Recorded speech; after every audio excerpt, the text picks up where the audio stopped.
We'll call the meeting to order. It looks like it's a few seconds after 6 o'clock. May we have a roll call, please? Ms. Stone? Here. Mr. Paspalakis? Here. Mr. Kostadakis? Just say, are the Greeks here? And we'll both say yeah. Mr. Lamont? Here. Ms. Remark? Here. Mr. Libby? Here. Ms. Ramsey? Mr. Lee? Here. Chairman West? Present. Shall we stand for the pledge? And Tracy, would you lead us in a Sure. invocation? Invocation. I pledge allegiance to the flag of the United States of America and to the republic for which it stands, one nation, under God, indivisible, with liberty and justice for all.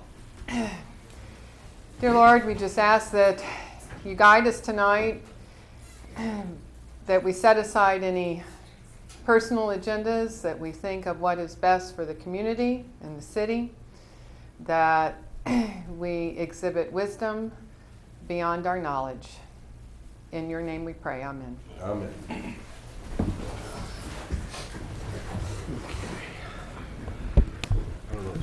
Before we even get to the approval of the minutes, I've been advised by Reed that with respect to the agenda, item number 5, which was the land development text amendment dealing with a potential service station convenience store on South Atlantic Avenue, is going to be withdrawn. And so we'll remove that from the agenda. Yes, please. Okay. Unless there's an objection to the removal of that from the agenda.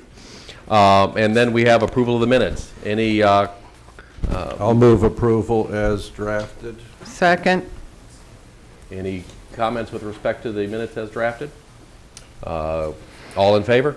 Aye. All opposed?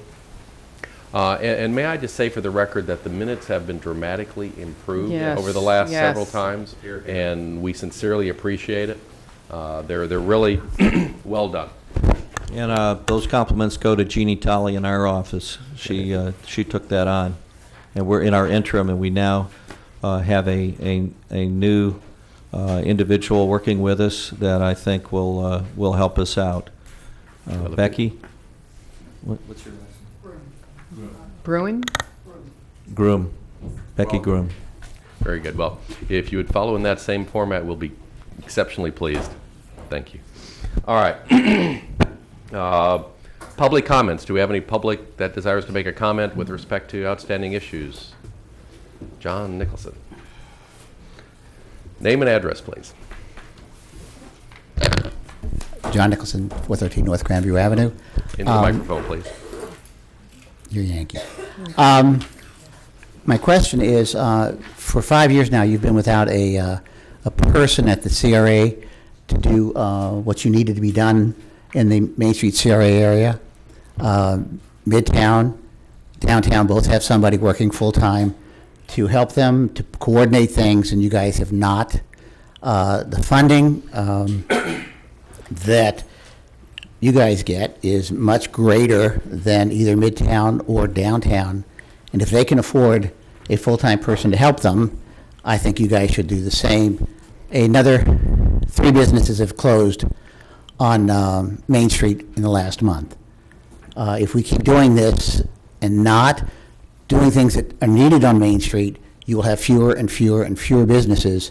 You get to the point where you really can't get back up. And I think your discussion on itinerant vending is important. However, if you get to the point where there's nobody on Main Street, it's not going to help you hill of beans. So I ask you again, consider why you don't have somebody to make your maps, do your events, and all the other stuff that the other 2 service areas have. Thank you. John, what businesses have closed in the last month? Main Street Cafe, which has been open for 19 years. Oh. What's his face? Wise Guys, Bishop's Tavern, and Doghouse. Yeah, Wise Guys to reopen as a different place, right? It may. Oh, okay. There's nobody there yet. And doghouse. Doghouse. As I understood, the Main Street was only closed temporarily, but, She's thinking of, okay, she's making her mind to close until she makes up her mind. thank you. Any other public on comments? Yes, ma'am. I'm Elizabeth Barnes. Excuse me, I'm getting over a cold. I live at 1229 Ruger Place. I did come here primarily to speak about the agenda item that was removed, but this is a really wonderful opportunity to offer you some, I hope, information or at least a perspective from a resident, and that is, I've lived here for 10 years. And since I've been here, I've become more and more involved as much as I can in what the city is doing, and I feel like I need to because when proposed development, I hear about proposed development, it tends to cause a panic among residents. It shouldn't. I'm excited about businesses that want to open up and bring capital into our city, but I don't have that feeling a lot of times because I am not sure that when I'm not sure exactly how the conversations happen among city officials and proposed developers, but my feeling is that there is not a guiding philosophy amongst the people who are having these important seminal conversations about development and plans about neighborhood preservation. And our beachside area, especially where I live, is a really unique area. It's a multi-use area. It's not a cul-de-sac kind of area where there are neighborhoods and then businesses. Things are abutting each other. It's multi-use in a really interesting and really very cool way, in a way that I love. But that presents unique challenges, I think, to the officials who are working with developers who want to come in. And my hope is that when officials do have conversations, that they keep us in mind when it comes to neighborhoods. We have beautiful neighborhoods. I shouldn't have to look at the back end of a convenience store or something. There can be something really thoughtfully done. I live right by Phantom Fireworks, and there are things about that new development that were really wonderful, but the 30-foot tall lights that were lighting up my backyard were something that I had to deal with after the fact. But the city officials did not take my side. I had to fight really hard to get coverings put on those lights. That was 8 years ago. So once again, I don't have a lot of faith in city officials I guess, guaranteeing of my rights as a citizen here. And I just want to make sure that you guys have an opportunity to hear me and know that I'm somebody who lives here and loves this city. And I'm excited about development, but please don't forget about me and my house and my beautiful, beautiful neighborhood. Thanks a lot. Thank you. And just so you know, that lighting and such and proper backdrop and behind the store and everything was of major concern and discussed last week last month in a very preliminary manner. And I think we're sensitive to those issues. That's really good to hear. But I also heard that there was supposed to be a neighborhood meeting, that there was supposed to be contact with the neighbors, and that didn't happen, and it will happen. Yeah. But again, I was contacted by many people in a panic because, oh my gosh, here's this really huge development. And like I said, it shouldn't be a panic situation. It should be a responsible progression of planning, and residents should be a part of that planning process. And I appreciate I think it. You'll find that consensus here, and I think we'd made that suggestion too. Thank you very much. So, let's see it happen. Appreciate the feedback and thoughts. Thank you. Okay, moving on to discussion of the, I'm sorry, any other public before we move on? Good timing. Boy. Neil Harrington, 101 Grand Oak Circle. I would like to respond to your last meeting when you had the discussion about the cleanliness of the boardwalk. Now, I think, you may have already discussed it, I don't know. I think we need to go down there with the cameras and start posting the condition of that thing. It is a disgrace. Someone down there is selling beer by the plastic glass. There were these half-empty plastic glasses of beer from the beginning of the south end of the boardwalk all the way up to the hotel. They were strewn all over the beach. And this is what you see every morning when you go walking down. Now, part of it is, I think, the management of the resources that clean up down there. Evidently, and I don't know this for sure, but it appears they only clean up after an event. They don't have somebody working during the day like they do at Disney to keep places clean. So it's always an after-the-fact thing. But whoever the vendor is for this beer needs to take responsibility for what his clients are doing with his product. I know they're not policemen, but you need a littering law down there. You need big signs. We will fine you for littering. Instead of calling it a code enforcement, or we don't have enough cops, or whatever the local excuse and P game that goes on with this. There are what appear to be blood stains. I understand one of our local forensic experts with the staff says it's not blood, but it sure looks like blood, and it's beside the point. It's been there for 3 weeks, and it's filthy, dirty. So I'm just saying, this is an area which we keep having pedicabs and roller coasters and all of these wonderful things that are going to change this community, and yet you can't keep the dirt and filth off the sidewalk. The other thing I just want to mention, it's not your thing, there appears to be an assault on some of our citizen boards, starting with the Code Enforcement Board, and I just suggest that maybe as private citizens you look into this, because I think there will be a concerted effort over the next few months under the guise of saving money or efficiency to make an attack on citizen boards, and you could well be one of them. So I just bring that to your thing. I happen to be on the code board, and that's as much as I'm willing to talk about it, because I don't want to get into any conflict kinds of things. But it was brought up at a commission about looking at eliminating the code board and then having just a magistrate and deny the citizens one more input into this community. So that's what I wanted to let you know. Thank you. Neil, with respect to the trash, the empty beer containers and such, do you think it's a problem with just people littering, or is it a lack of receptacles, or both? I mean, are there sufficient receptacles to hold it? Are they overflowing? What's the situation? I don't know, because once a year there's a group that comes down here from Ohio or wherever. Yeah, they have a big shindig, and they completely litter, and I didn't see them, and it reminds me of that. And it That is now, by the way. okay. That's what it was tonight. But you can tell when they're in town. And I think Gary was there. He saw that.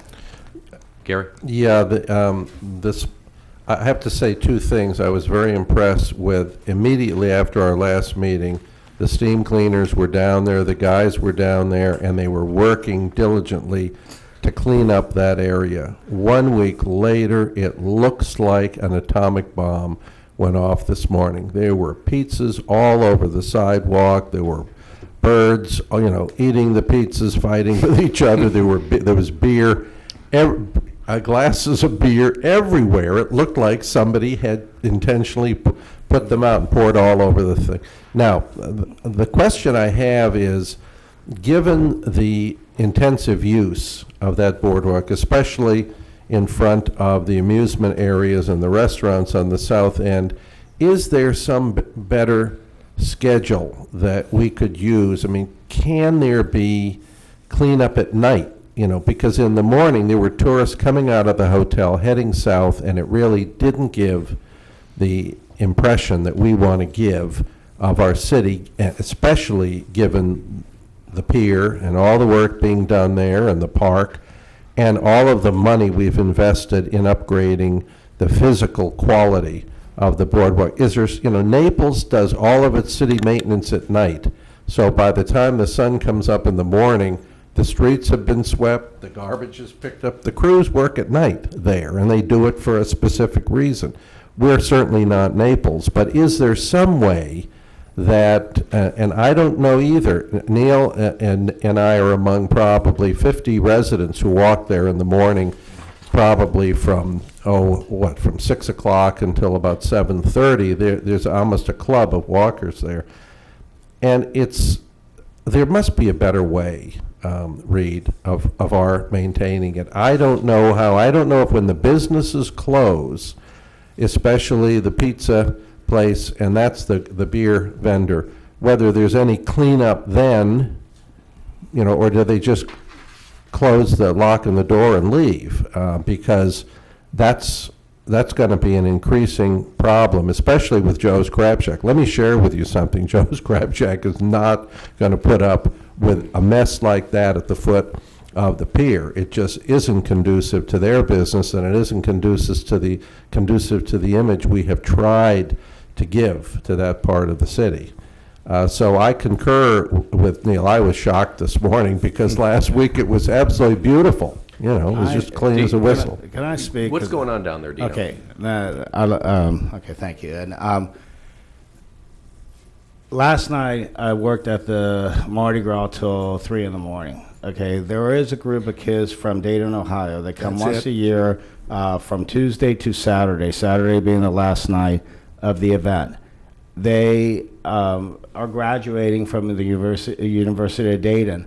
To give you an idea of what happened last night, Mardi Gras sold over 10 kegs of beer by itself, you know, which is an unbelievable. I don't sell that much beer during Bike Week, okay, during the whole week, okay. Now, and over 10 cases of corn dogs, and I could go on and on and on, you know. I made sure that the corral area was cleaned up and everything like that, but there are garbage cans that get overfull that are the city garbage cans, which I don't, you know, I'm willing to pay to have them, you know, emptied if I, you know, especially, this is a special event that does happen once a year, you know, I mean, yes, help, you know, because I'm not in control of emptying the city's garbage cans that are out there. I have to handle, you know, I handle my stuff, but yes, is there an overflow on the city's garbage cans? Yes, you know, and that's, might be just because they're not prepared, you know, for this event. Dino, you're the one selling 10, 100 times the normal. You need to be the one prepared. If you want, if the city wants me to empty their garbage cans that night, I will. Okay. I would think that would be a okay, great, that's fine. great approach to doing it. I never thought of that as something that. That's very nice. And being proactive and maybe even No, send out extra I'll be cans proactive and I'll yeah. take that responsibility. I just didn't think I was allowed to. I don't know, for some reason I was thinking that city, this is me. I do stuff all the time, and they might not think I'm allowed to do. Okay, that's It's not a okay problem. with me. Okay. There, it's approved. Okay, well, there you go. Now we have a resolution to it, and that's why you saw what you saw this morning. Is I've because seen it every Well, I year. can't imagine. What's I know that? what It's you're every talking year. about. It's once a Yeah, year. every year. You know, they're good kids and everything, but they definitely, you know. Some extra trash cans, maintain it, and we'll be You a got long it. ways. Not a problem. I'll take care of it. I'll be there again tonight till 3 in the morning. I'll take care of it, okay? Anyway, thank you for Thanks, listening. Neil, for bringing that to our attention. Yeah, very much. and like I said, if had I given the blessing to do that, I would have done that. I thought, you know, this is mine, that's theirs, and, you know, I never took Dino, it. when you're done with the trash can, 740 Beach Street. Yeah, not a problem, my okay. my yard needs mowing. Not a problem. Yes, Reed. May I just also, because we're having that discussion on the boardwalk, our budget is going to tenfold on pressure washing, and primarily on the boardwalk, because I think we are trying to do it. I know we have some problems with the frequency in some areas, and we're going to try to do a much better job. We have, again, Joe's coming, and the demand for that quality just continues to go up, and we should be meeting that.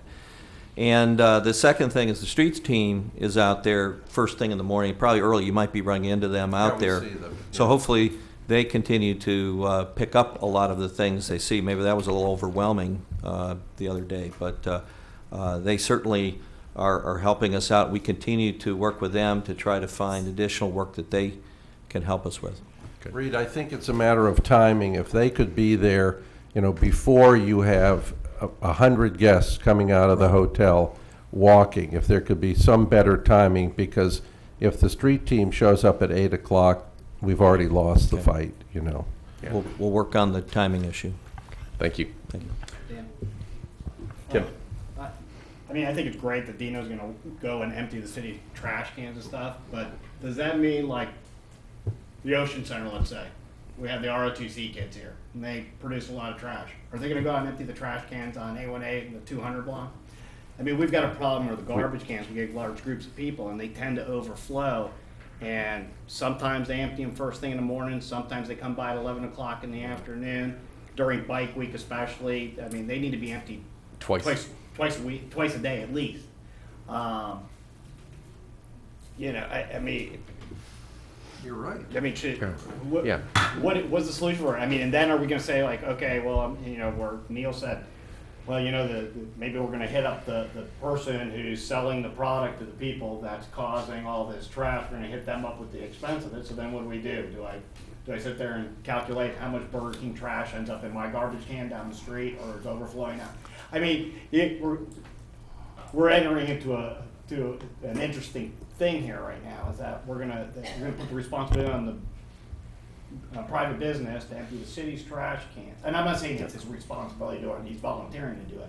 But we might want to think this through a little bit, that there might be a better long-term solution. Yeah. Well, if there's, I mean, the idea is that with Dino's got, a huge crush, and it's predominantly his such, hey, help out. But I mean, how far does he go down? Does he go down to if it were my operation, I'd go down till I stop seeing my product, strewn on the boardwalk. There's also there's other business. There's also walk shops that solo cups are sold everywhere. Yeah. But it takes everybody working together on that. But the bigger issue is if there's periods when we need the garbage emptied out of these containers twice a day, we need to bring that to attention, see if we can get that implemented, because they have smaller equipment that can go around and do that. Because we either need a lot more trash cans or we need them emptied more often. Yeah, the point I'm trying to make is I mean, for the 5 days, 6 days that this group is here, it's a short-term thing. Dino knows every year when they're coming, when they're going to be here. Provisions could be made. But for the long term, we know when these big groups are coming. When we had the cheerleaders here, the garbage cans up and down A1A were overflowing in the 2-block radius. And then the wind. And like Fourth of July, there's people that bring their own products out onto the beach, and and I'll guarantee you those garbage are. So we need to make sure there's a special events pickup schedule that alters different from the norm. I mean, I know on our property, I know that we schedule extra recycling picks and things like that during the special events because we generate more trash, and we have extra garbage cans on the property just for that reason. So I say it might be just something that we need to, Mr. Chairman. Yes, Reed. I wanted to just let you know it's on my to-do list. When we come back, reconvene next month, I'll have an answer for you from those individuals. And in fact, for all I know, we may be employing some different method here to deal with this. Okay. Yeah, because it's got to be cheaper to pick it up more often than it is to pick it up off the street and bag it and then haul it away. When we're having to go through and pick it up piece by piece versus bags at a time. So, and there's predictable cycles too. Like for instance, these Dayton, Ohio kids, obviously it's going to be busy this whole week through Saturday. Then when the fireworks start, during the summer, it's, July and August are definitely busy, like almost every day. But every Saturday night from Memorial Day to Labor Day, it's another situation over there. I mean, it's continual. You know that. Yep. Mr. Chairman, can I ask Carrie whether or not our city requires that property owners maintain the public right-of-way in front of their facilities to the curb? I know many municipalities put that, there's a sort of cooperative burden on how to maintain the sidewalk, especially when there's no space between the front of the building and the spaces we're talking about. Do we have that? I believe that the public right-of-ways, Public Works Department goes along and maintains those. So it's 100% the city's responsibility for cleanliness and for grass growing and the public rights-of-way, I believe. And the public rights-of-way. Well, except residents are required to take care of the public right-of-way in front of their house. Yeah. That is in the city code. Yeah, and that's always puzzled me, and I'll share with you why. On Seabreeze, during one of my periods when I used to walk on Seabreeze, I would run into businesses on Seabreeze who were very concerned with making sure that the gum and all the stuff on the sidewalk with steam cleaned up, and they were taking care of the property in front. The Oyster Pub is a classic example of a responsible landlord who makes sure that the space in front of his facility is, there's nobody's going to slip and fall and involve him in a liability lawsuit. I'm just wondering, I know out on International Speedway we have a taxing district out by the Speedway that pays to maintain those public things. We might be moving with the E-zone coming to a time where we have to start looking at how we can better maintain the look we're interested in developing in the E-zone in a cooperative way between the property owners and the city, because I don't think one can do it. I mean, it takes that cooperation. When the garbage things are filled, you need to have a phone number that you can call. I mean, it's a two-way street. And we do have a very tight amount of space, and we have a lot going on within that space. And I think the old days of letting the garbage sit around for a day or two and then clean it up, I think those are over. I don't think we can do that any longer. Gary, I think we should come back to that at a future time and discuss it as an option and explore what they're doing in some other jurisdictions. Okay. All right, well, we're going to move on then to item 6, the discussion of the parking on Main Street. This was an issue we started last month discussing, because I think there's a unanimous opinion on this board and perhaps in the community that parking along Main Street is critical. That we need to do something with respect to the parking. Number one, we need more parking, and two, we need to look at the issue of the parking requirements for new businesses on Main Street. And Reed, I think we'd asked staff to come back with, is there any reason we shouldn't be looking at either eliminating the parking requirement for new businesses, perhaps of certain types, or modifying it so that can be an off-site satellite location type parking? Have we got any feedback on that? No, we don't have any feedback on that part. I can tell you that our work that we're doing right now is we've been having discussions about acquiring some properties for additional parking on Main Street that would be directly accessible for people on Main Street. As you know, we built the 2 parking lots that Joe's Crab Shack can now begin using for their employees. Hopefully we can acquire some additional property or lease it, and we can free up some of the parking that's closest to Main Street. So that's potentially another answer. And Dino, on the parking lots that you built for Joe's Crab Shack, yes. I received an email I had forwarded to you about I guess a house that the city had purchased, and then and I forwarded you the picture of the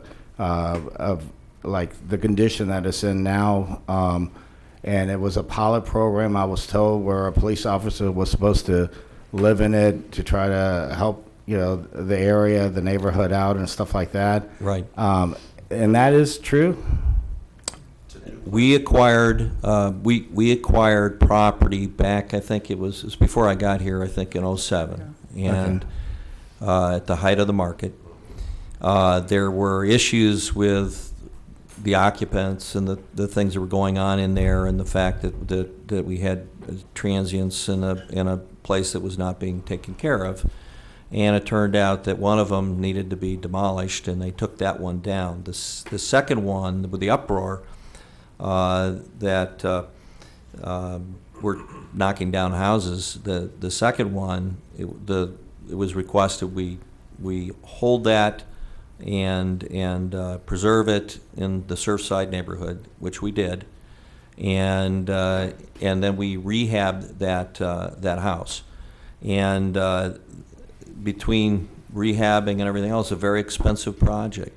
And one of the things that we did was we put in a police officer into the first unit, and there was no takers from the police department for the second unit, and so we opened it up to all of the city employees, and we had a city employee go into the second unit. So, Okay, but That's- my question, okay, I mean, is this Yeah. one, is That's this the program program. working, but the second Yeah. part Dino, of does the. this have anything to do with the parking issue? Excuse me? Yeah, because Okay. the reason why I'm saying is that if the city's gonna get in business of, like,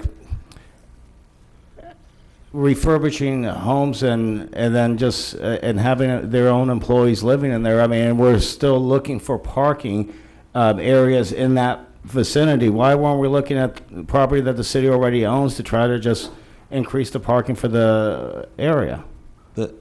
this is the two different things. And Okay. the house that's there was really, I'd consider it an experiment. I would never do it again, or suggest we do that and that we don't get in that business. Of doing it again. Of Yeah. Doing it at all. of acquiring and Never. rehabbing a house, Yeah. well, certainly not buying at the height of the market, and the cost of taking a termite-ridden house and rebuilding it from the ground up was very costly. Again, I would say right now the things that we're focused on is parking. We have no, I think I've said this before, there's no real pot of money sitting around now in Main Street. A lot of people think because years ago we had it, we still have it somewhere.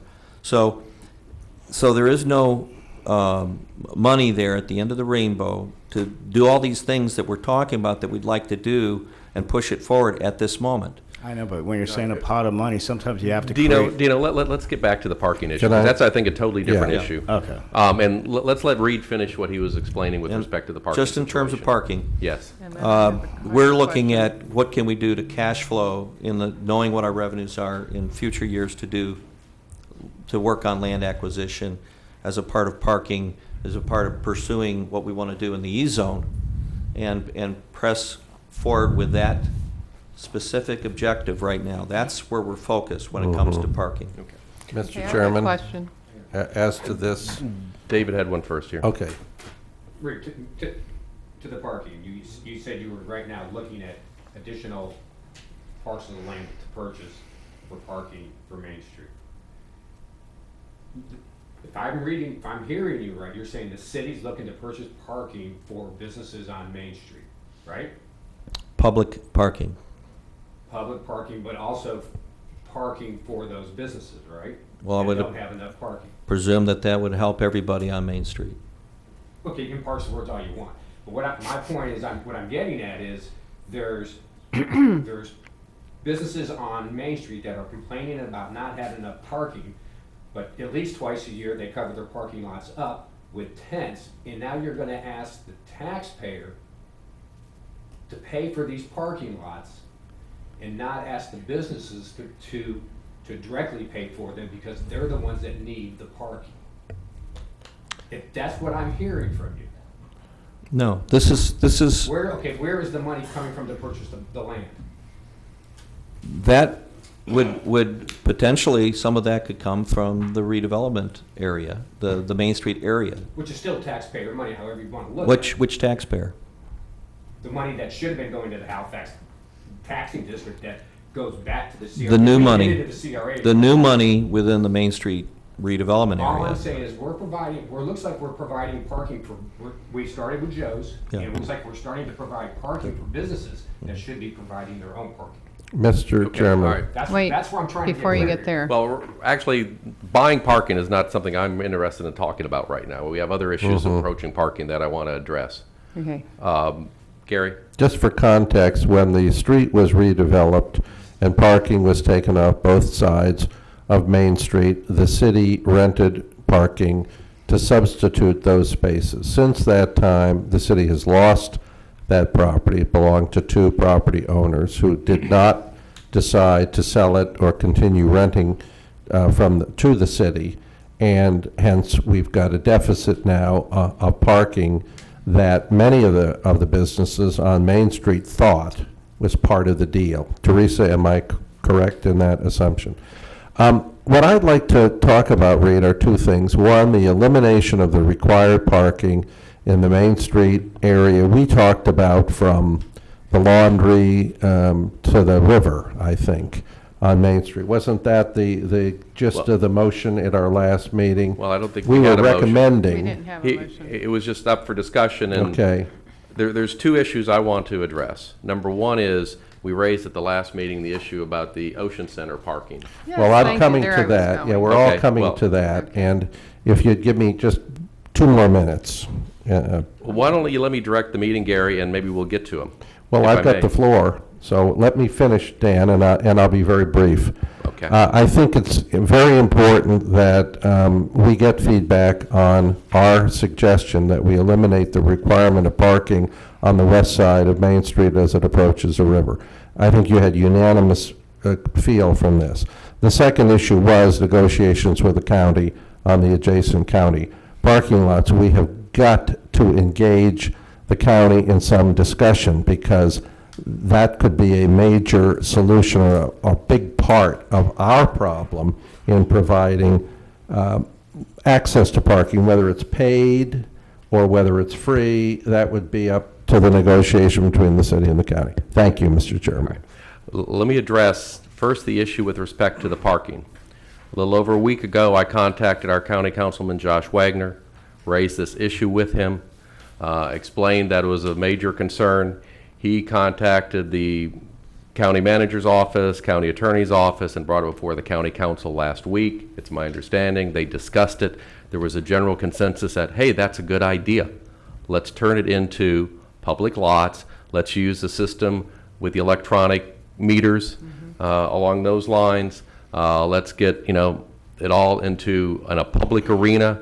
Turns into a revenue source for the county. Turns into a mutual benefit for Main Street, for Peabody, everybody. It's like, why didn't we do this before? So I talked with him yesterday. He said it was a very positive feedback. Even the county attorney's office, they said there's a few things to work around on it, but they were positive about it. So we've made that initial contact. It seems like it's moving in that direction. And so we intend to keep on working that way. And Reed, to the extent that the city manager's office and such can bless it and contact them and get that moving, I think, to me, it's a no-brainer. But I think we're moving in the right direction. I even suggested that they also integrate the parking garage with the same kind of system.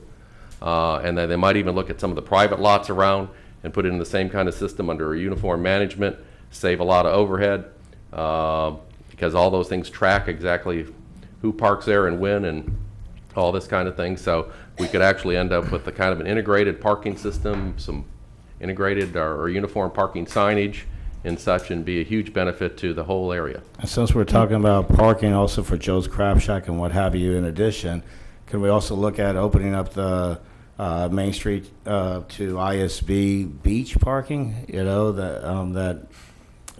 something that Josh Wagner had brought up and he campaigned on. It was something I've heard Dave Lamont bring up at this meeting over a year ago. Our best hope on that right now is Dwayne. Excuse me? Our best hope on that is Dwayne Taylor, believe it or not. And I saw him today. No, what are we, make sure I understand. Are we talking about On the beach. restoring parking on the beach in the no driving zone? Yes. Yes. Okay. Yeah, just for Main Street, a lot of the hoteliers would be opposed to opening up the driving zone from Main Street, let's say north, but Main Street south, I don't see major opposition there. There's big major opposition since the county has taken parking away from in front of Sunsplash Park because of safety issues. Now you want to put it in front of Breakers Park, and that's not going to happen.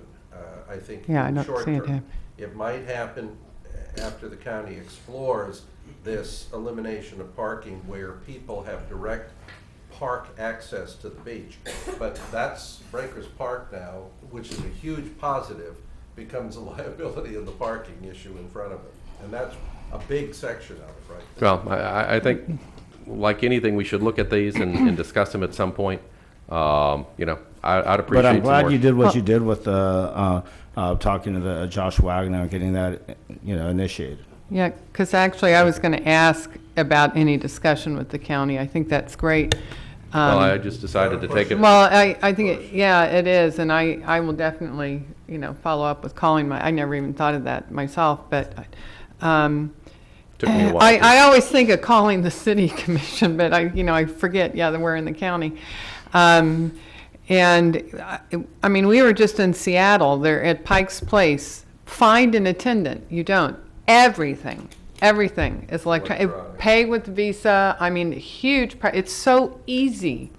Yeah. It is so easy. Yeah, and I think they're recognizing that, and that's the direction in Yeah. which they were wanting to move to. So Yeah. maybe we can get it all working. And actually, the discussion was that they're looking at sooner rather than later. Yeah, I mean, it's a great idea. Okay, Tim? My question's for Reed. I brought up the last meeting regarding central parking, the revenues. Does the city get any money back to go into the coffers to start a fund for any of this kind of land acquisition, anything like that? No, and it might be best to have Mr. Wetzel come here or someone You come were to gonna this try and do that. that could speak to this, yeah. Yeah, he didn't. What I would suggest, I would let you know that I understand that we have 2 staff members that have been talking to the county staff members, not at the level that you're working at, but there has been an initiative to do that, because we brought it to their attention after you had your last discussion as well. But they are working on that. Sometimes certain processes aren't as quick and effective as maybe others. I was just wondering if we had any kind of accounting that knew anything about that. And There's no. And if we don't get any money out of this deal, then my next question would be is when does Central Parking's contract end? Yeah, what do we do? It's Laz. Laz, it's Parking, yeah. LAZ. Yeah, whatever it is now. LAZ. Yeah, they just got $30 of my money, the first time in 21 years I've gotten it. First All of of all, a sudden, they've shown up in the neighborhood.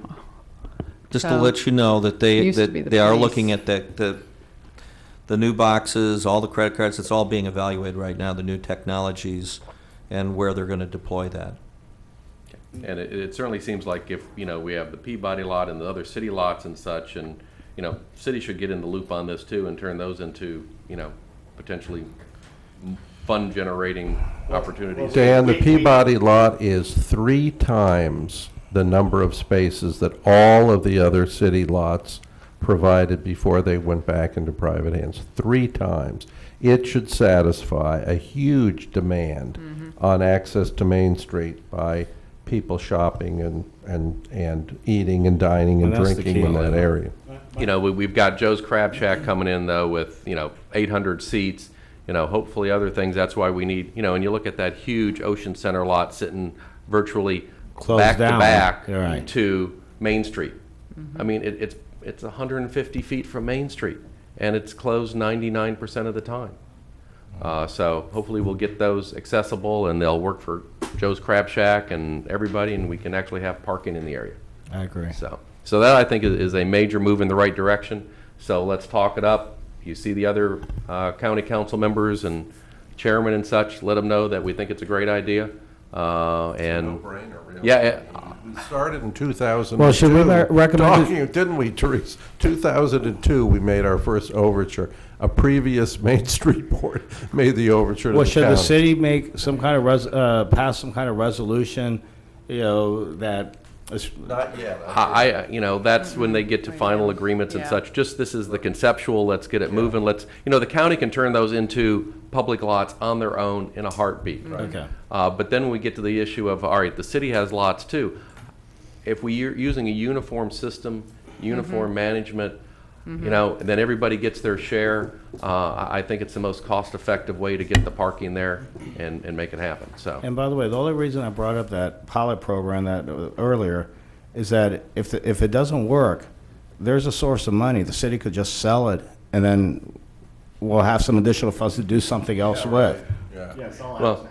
Yeah. Certainly worth looking at. All right, next issue, the parking that Gary, you mentioned again, is along Main Street, and the requirement of on-site parking for new businesses to open. Since we discussed this last month. Every person I've discussed with this in local government and elected office and everywhere go, required parking on Main Street, are they crazy? To be on site. And as I see it, we have an area, the area I'm concerned with is from Halifax Avenue east to Hollywood. The area from Halifax to the river, there is parking there already. I don't see any reason why we need, and that's, I think, a different area. That's not a true Main Street, street side retail operation. But from Halifax to Hollywood, it would be my recommendation that we look at eliminating an on-site parking requirement for retail, restaurants, perhaps even like a wine bar. I think we should exclude liquor establishments and bars. We've got plenty of those right now. I don't think we need to encourage those. But the retail operations, restaurants, that type of thing, I don't see any reason why we don't let them open and their patrons find parking, be it, you know, what's available now, and, you know, we got to get something started. There's not a lot of demand down there. If one place opens up, there won't be a huge more amount of demand. It's take a long time for it to develop, and through that time, let's create the demand, and then I think the parking will come. I agree, yeah. What do we need, Mr. Chairman, what do we need to do? Shape a serious recommendation? Does it go to planning board, Tracy? With a recommendation to eliminate the required It's a parking? zoning, it's a requirement tied to the zoning, so Yeah, yeah, the yeah. planning board has to Yeah, well, then, deal with it. could we direct Reed to shape a calendar for us so that we could move this idea Well, we could certainly forward? make a motion at this time, second, and Yeah, I would so move that we direct staff to set up a procedure that would get this recommendation to the appropriate other advisory boards, the planning, and anyone Well, else who needs to it look would have to at it. come back here first. I mean, it would be, you're recommending a change to the LDC, so it has to come back here first. And then you make a recommendation to the planning What do board. you mean it has to come back here? We have. Well, you have to make a, you have to pass a recommendation. That's what we're Right, about to do. that's what I'm saying, it has to come back here. Well, it has to start here, Yeah. not it's come the- back here. It has to start here. Start here. Tracy, Okay. Yeah, If there's it- a but lot of difference. If the board wants to make a recommendation that the parking requirement for RDB, you Which- can make that which- recommendation and then the actual draft language can go to the planning board. Right. That's my From here? motion. That's the motion. And I guess I'll defer to your judgment. That you on wouldn't need the language here? If it's simply removing the parking requirement, I mean, how- that sounds easy enough to Does get there it need to drafted be for any the. notice- What planning are board. the parking requirements? I'd like to know what the parking requirements are and what zoning is on. We have like 3 or 4 different, don't we have At different least zonings? three, at least No, this three. is all, I believe what we're talking about is RDB3, otherwise it's all the RDB2, which is already, does not require parking. Right, so what is RDB 3? What are the parking The requirements? gateway zoning, which goes all the way to the river, so we'd Yeah. only be speaking of the part between Hollywood and Halifax. Yeah, Mr. Chairman, I'm wondering why we just don't say from Hollywood to the river, even though there are parking facilities on the south side. Well, because quite frankly, I wouldn't want to see the businesses down on the river get rid of their parking for something else to go in there. Is that You're what we're- creating a Wait a problem. minute, Tracy, is that what we're saying? Yeah, he This would just said. allow a business to build on its parking lot if it has, If it doesn't have to have Okay. required parking. okay. There, as a practical matter, this is a scheduling issue with the planning board. Right. And we'll have another opportunity in June before it'll ever get to the planning board. Well, my motion then, Mr. Chairman, is to direct it to staff to work with Kerry to set up what our options are. We could stop at Halifax. I think Tracy is correct. You know, there is don't some wanna juicy lose that. property between Halifax and the river that we don't want to mess with. And there is a lot of parking, ample parking on the south side. But I think we've got to get it moving. We've got to get something moving. So I think the motion would be to direct Reed to set up a schedule for us to get some draft language. If we want him to bring it back at our next meeting, we can look at it before it goes to the planning board. I'm comfortable with the staff passing it right on to the planning board, Well, quick question then for Reed, based on what you just said, Reed. If this came back before us with draft language next month, that would be before it could ever get to planning board anyways. Is that what you were saying? Correct. And so we could give it a final blessing at that point, and it would still make the next schedule for the planning board. Is that correct? That would be our intent. Yeah. Okay. That would be the motion. All right. And will there be any notification requirements for the neighborhoods? No. No, not yet. Okay. No, there wouldn't be. Anyway, is there a second? Anybody gonna I'll second second. this? Okay, thank you, Teresa. David?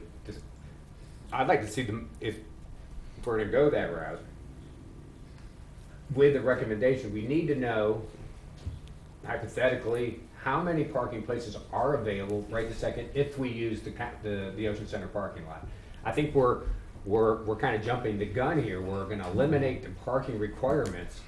We don't know for a fact that the county's gonna let us use their parking lot to begin with. So all of a sudden, we're gonna, hopefully, is what I'm hearing, is hopefully we're gonna eliminate the parking requirements for Main Street. No, just for a small section. Okay, a small section of Main Street, but we don't know how many available parking spaces there are in the surrounding area. We don't know how many businesses are gonna come in there and when they hear this, say, oh God, let's go open the business. I don't need parking. We could be overrun, which would be a great thing, but we don't know how many parking places are available in the surrounding area if the Ocean Center doesn't let us use their parking lot. I think that's gotta be part of if the parking requirement is eliminated, use of the Ocean Center parking lot on a day-to-day basis, it has to be part of that whole motion, so we know where these cars are gonna park. Dave, I'd could we rather them do, not come to our parking lot and use our parking lot. could we do both simultaneously? Bingo, that's what You know, I'm getting. let's do both of these things and hope that our timing is good, that we'll find out exactly how, because to tell you the truth, Dave, it's a long walk from the Ocean Center parking lot to the corner of Halifax. That's a long walk to go to a bar or a store or something, and That's the point I'm trying to make. You're gonna eliminate, but where are they gonna park? No, Gary, there's actually parking within 150 feet or so of Main Street within the Oh, Ocean Main Center. Street, yeah, but Yeah. then you've got to head west, and then you go by the graveyard, takes a block. You know, it's a pretty good walk. I don't think we can start to parse this. Right. I think there's some big ideas at play here. I think we've got to analyze it. I think one We're of keeping businesses off of Main Street because of the parking requirement. I think that needs to be looked at, and I think the solution after many years of talking about this might be to eliminate that requirement for this section. At the same time, I think the parking, the Ocean Center parking, can provide the parking these people need. And I wouldn't agree. tie the two to, I wouldn't make one conditional upon the other. I'd see that they both happen. okay. The, Could I'm sorry. Yes, You please. guys are going, I don't think that the parking is the only reason you don't have businesses on Main Street, because there are no parking requirements on Seabreeze, and Seabreeze has been losing just as many businesses as Main Street, except the bars that are on the Seabreeze end, the A1A end. So I think you're simplifying things there. Also, in the E-zone plan, if I'm not mistaken, and I think in the Main Street redevelopment plan, if I'm not mistaken, yes, there has often been a conversation about getting rid of parking, because what businesses would do is put money into a central fund to help pay for the parking work. I don't hear that as part of this discussion. Well- And I'm sorry, I have a real problem. I tend to go with Dave here. I have a real problem with, okay, we're going to eliminate all parking requirements in this area, and it is a significant portion of it. We're going to eliminate them all, and we don't know what's available, and we don't know when it's going to be available, but we're going to invite business in without any parking requirement at all, without any fund at all, in case it doesn't work out with the county. And I mean, I just see this becoming easily as much of a mess as the mess you're trying to relieve. So I do think without the fund being part of the discussion, I think without knowing a better sense of timing of what the county and the city might do, I agree with Dave. I think you're sort of jumping the gun here. But you know, I would like to hear if it's coming back here. I would like to have personally part of what comes back here, this idea of a developing fund for buying these properties that might come develop. Let's might talk become about this available. because maybe the better tack to take would be to explore the county opportunity first and get that so we either know whether or not those spaces, whether they're fee-based or however they're to be paid for by the individual user, that's in play. I think that might be the way to go first. And maybe if the county knows that decisions on parking on Main Street, which are important to the county too, are based to a certain degree on their cooperation in providing this parking, it could be an extra push to see that happen. And so I'll withdraw that motion on the elimination of parking in favor of pursuing the county's partnership with the Main Street area on the so-called parking west of Peabody Auditorium, that lot. You know, and that could work. What I'd like to see is this board take the lead and get the issue out there on the table and get some draft language prepared. Yeah. So that Well, that was we're the working towards suggestion that we do both Yeah. simultaneously. Yeah. But if Tracy, if my friends would rather do one we're not leaping. We have been dragging this thing for so long. Leap isn't even in the vocabulary here. But if you'd prefer to do that, that would be okay. And I wasn't talking about wide open, no parking requirements. It's only for the retail operations, the restaurants, things of that nature, not the bars. Okay, those businesses we want to get down there that aren't all that. You know, we're not going to see a 300-seat restaurant going in on Main Street. Right. So we're not going to see that kind of demand, nothing like what Joe's Crab Shack is going to impact. You know, we're hoping to keep places like a Main Street cafe or, you know, something like that in place, and a retail operation that may, you know, impact a couple parking spaces. But then you go back to just what David said. Without knowing that there is some available parking somewhere, you will doom those businesses to fail. I'm going to open a business. I have no parking requirement. I have no parking around me because all of these lots are not open. I have one little parking garage, which when that's full, where do I park? So now I have a business that I'm trying to be business friendly. Yeah, go in here. Where do I park? And the Ocean Center lot is locked up. So yeah. So I do think that and actually I think the draft language, since you're talking about having this be in concert with the city, I think that one of the most proactive things that could be done is any one of these members, actually any one of us, as a representative of the board, and I would be happy to do it, go to a city commission, present a consensus from this board that this is what the board has done and this is what we would like to see the city commission do to begin proactively working with the county to have this happen ASAP. And we just wanted to let them know that we would be all for it.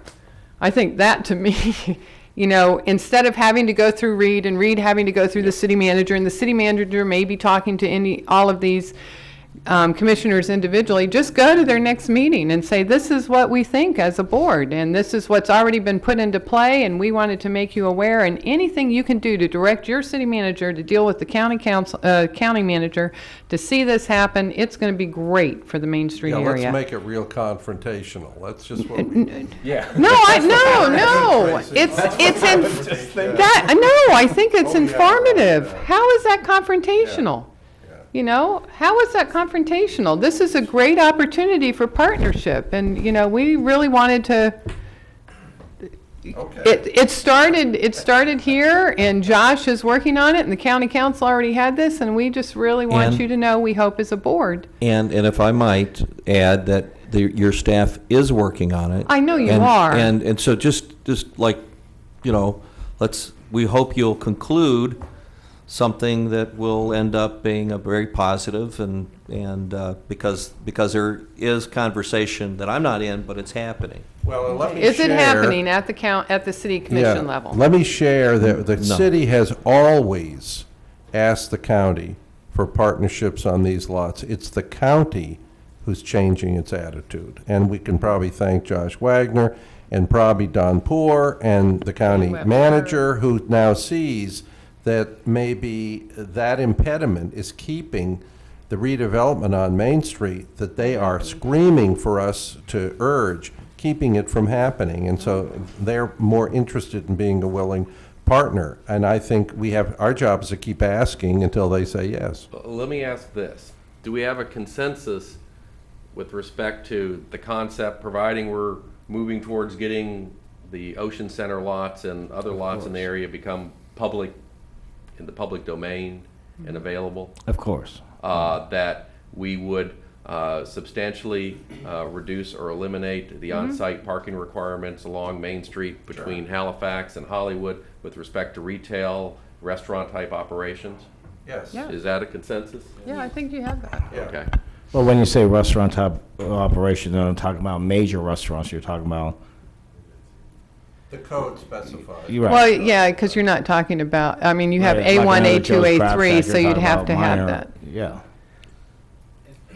And the only thing I'd like to add is, Jim? I mean, we seriously have to look at a funding mechanism to back in, come in and fill in Additional parking. this parking that's gonna be lacking in the area. And back to the city lots again, we've got lots out there that are city property that somebody else is maintaining, that are metered, and there's fines, and all this money's coming in, and we don't see any of it. We've gotta have seed money coming from somewhere to do this. And since we have operating lots out there, that they should be putting the money in there, and we should be using redevelopment funds to accent it, but the redevelopment money should be going into maintaining the Funding streets, the mechanism. lights, the other stuff, the ancillary things that go on around it. So I think that should be able to feed itself. Okay. Gary? It was my understanding that income from the Peabody lots went into the general fund. Is that just on exceptional and during special I can't answer that. periods or not? Okay. I can't answer What that. other public lots does the city own in the Main Street redevelopment area? That's it? Just the Peabody? No, breakers. Breakers. Oh, okay. Breakers Park. Okay, breakers. All the metered All parking. the metered parking on Ocean Avenue. Yeah, Question, is the parking at Breakers and such, is that all? That's all metered. City lots. It is metered? Yeah, city lots. Okay. Now, but if you go down to Sunsplash Park, the county, that's free parking. All the county parks are free, except Okay. in that area. well, and we have, and I'm surprised we haven't heard from the county on the parking lot at Breakers, because the deal to buy the property to provide the parking was to provide free parking there. Well, there's another issue, and that continues to come up, and that is that the deal when the Ocean Center parking garage was built was that any other parking lots that were placed there would have to have charge at the same rate, Rate. basically, as what we did, whether you were using parking meters or the boxes or however you charged for it. But you couldn't be less than that, because then we'll see loss of revenue. But the only lot that wasn't covered by that agreement was the Breakers lot, because that was purchased and built with ECHO funds. And there was a 10 or a 15-year restrictive covenant on that property that it be free and not paid parking. And I don't know what, and I don't think there's any public record of why there's parking meters on it now, but it might be, since we're talking about parking, might be something that we look into. And I don't know how you'd be able to do that with with the Ocean Center parking garage, because their rates aren't, they're not flat rates year round. They fluctuate depending on season and occupancy that goes in there. So unless somebody's gonna run around and reprogram parking meters all the time, I don't see how you could be able to keep up with that. I was at a meeting when Don Poor discussed this parking issue, and I think the gist of it is, I think the county and the Ocean Center would look at a fee-based method to increase their income and would be willing to open that lot for more public use. The parking issue is a very serious one because many conventions that come in demand parking spaces for their participants, and the Seventh-day Adventist was the big issue. They almost had to turn that away because they couldn't provide the parking that they needed. So I think that you're seeing a sea change in the county's attitude on that, especially the Peabody West lot, and I think we need to take full advantage of this partnership while there's still a possibility for it. Yeah. Well, I think we have consensus opinion on it.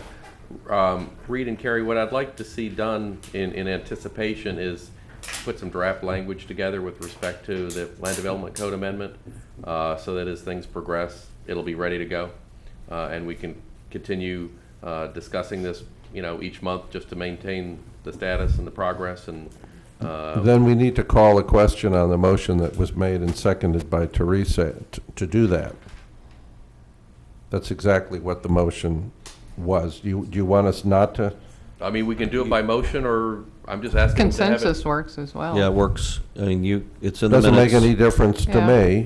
It's not a Or them. formal approval anyways. We don't Yeah. have any language, so it's just a conceptual idea. Let's get them language together so we're ready to move. Okay, then I'll withdraw Teresa will withdraw the second, and we'll just do it by consensus. Very good. Okay, one last question on the, when we passed the parking, when we waived the parking requirements for A1A, We did. didn't we have like a transition period, like 5 years or something like that? Because what I'm saying, and wasn't our thought process by then, we could start considering having the people at that time pay into the fund? Well, I think that's why Tim said that part of that discussion needs to be how this funding Right, but mechanism we would could be work. consistent with what we did on A1A, have that same time frame, so that way, that fund would be established, I'll say 5 years from now.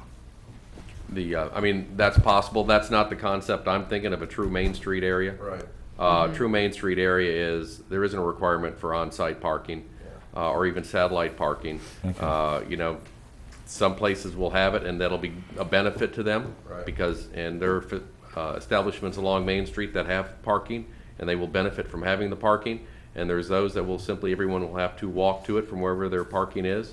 And it may be down and around the block. It may be over in an Ocean Center lot. It may be in a Peabody lot. Right. But that's the way a Main Street works. Yeah. And I don't think we need to complicate it by getting into 5-year plans. We want somebody coming in to know that they can open a business there and they can have some certainty as to what they're going to be facing with respect to their requirements or not the requirements for the next 10, 20 years. Yeah. I mean, that's the only way you're going to get somebody willing to come in and invest the money that's going to be necessary to rehab the building. Or to build it. Or to build the building, yeah. And that's what we really want to see happen, is buildings being built. So Okay. that's my concept anyways. So Okay. we'll double track it, Tracy, through consensus. We'll look at the draft language and we'll urge our county council. Urge our county council, we Now, have do you a, want the chairman to go to the city commission meeting? and- No, I think that died. That's I fine. think we can- just need to talk, as we just see them on talk. the street We'll talk, and we'll run such. into them. Yeah, Okay. and let them know that, we're We'll all in keep it favor of it. informal like I he think did with the that's county. really much better. Yeah, that's Okay. fine. All right, moving on. I'm not always right. I like to think I am, but I'm not always right. Anybody, we are recording this, okay. Moving on to discussion of the special events as a continuation also from last month. And we had asked that you be provided the master plan guidelines for Biketoberfest and Bike Week because there was substantial discussion. The chamber representatives were here last month, and we also invited them again to be here tonight to participate should they choose to. I think the unquestioned situation is that the chamber says it follows the master plan guidelines in reviewing applications for Bike Week, Biketoberfest. If they meet these guidelines, they're approved. They have no regulation or oversight with respect to any code enforcement or any issues or maintenance. That's not their responsibility, and it's not their responsibility to revise the master plan guidelines. But they said if you believe there should be some revisions, suggest them. So, got the master plan guidelines. You all have been provided those. I also prepared myself and have down front on each of your position suggested revisions to the master plan guidelines of some things that are based upon what we discussed last month and things that I've seen and participated in with respect to what's going on. And what I'd like to do is kind of go through these and explain where I'm coming from. Oh, so these are yours? These are mine. Okay, I thought they were from the city. We wonder where you were all wondering where these Yeah, and come from. okay, because I was trying to put this together with this, and a lot of it was contradictory. These are my suggested revisions, very conceptual, but trying to deal, well, first off, They're pretty specific. well, they are somewhat specific on some points, because when you look at the guidelines, they're 5 pages, but they don't cover a whole lot.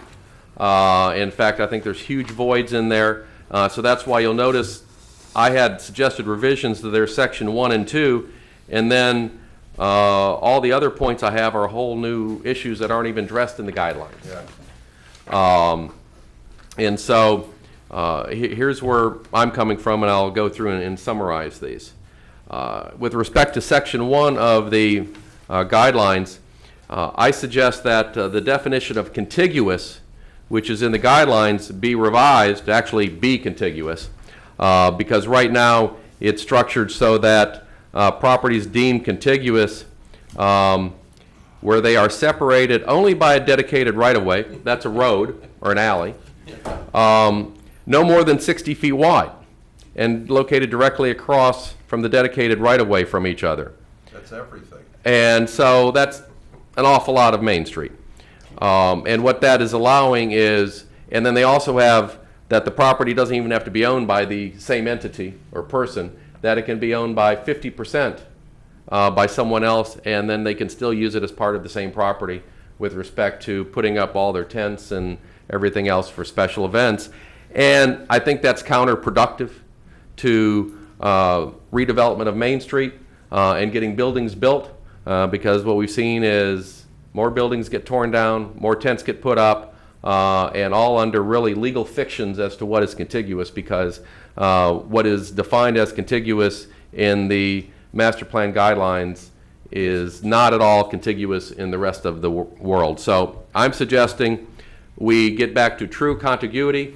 If you own your building and you own the property immediately adjacent to your building, you can use that for a special event purpose. You can't use the property across the alleyway or across the street, and you can't use property that you own only a half interest in.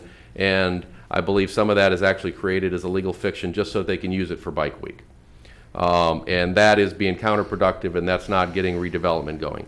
So let's require a 100% ownership in the property, and let's have it be truly contiguous. I also suggest prohibiting any permanently licensed year-round business from using or renting any interior space which it customarily does not use in its day-to-day business unless that space is also open and used for the public. What does that mean? Yeah, what does that mean? Yeah, it's not the best language, but what that means is you don't use this part of your building, which is say 500 square feet, for 250 days a year, and then open up 2,000 square feet for their Bike Week. If you're going to use 2,500 square feet, I want that 2,500 square feet open and used year-round. Okay? I don't want them using just a part of their building. I want them using all of the building or having someone else in that the remainder of the year. And do you think that's been happening? So a small section of a large building is open most of the year to qualify, and then the part that isn't being used falls under and is now usable for special Yes. events? Okay. Yeah.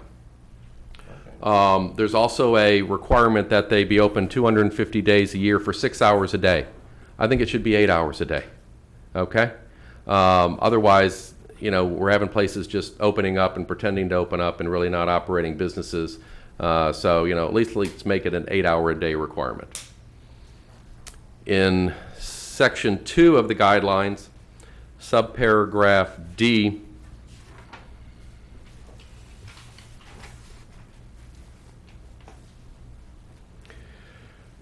dealing with temporary, let's see, yeah. Oh, it deals with the time for setup and takedown of tents. And there was a 10-day setup period for tents before Bike Week or Biketoberfest. And there was, I believe, a 5-day after the event. And so what effectively you're doing is you're taking 10 days plus 10 days for Bike Week and then 5 days. So you got 25 days of tents up and down. It's basically a month. And all that parking is gone and everything. And I don't see any reason that they need 10 days to set up.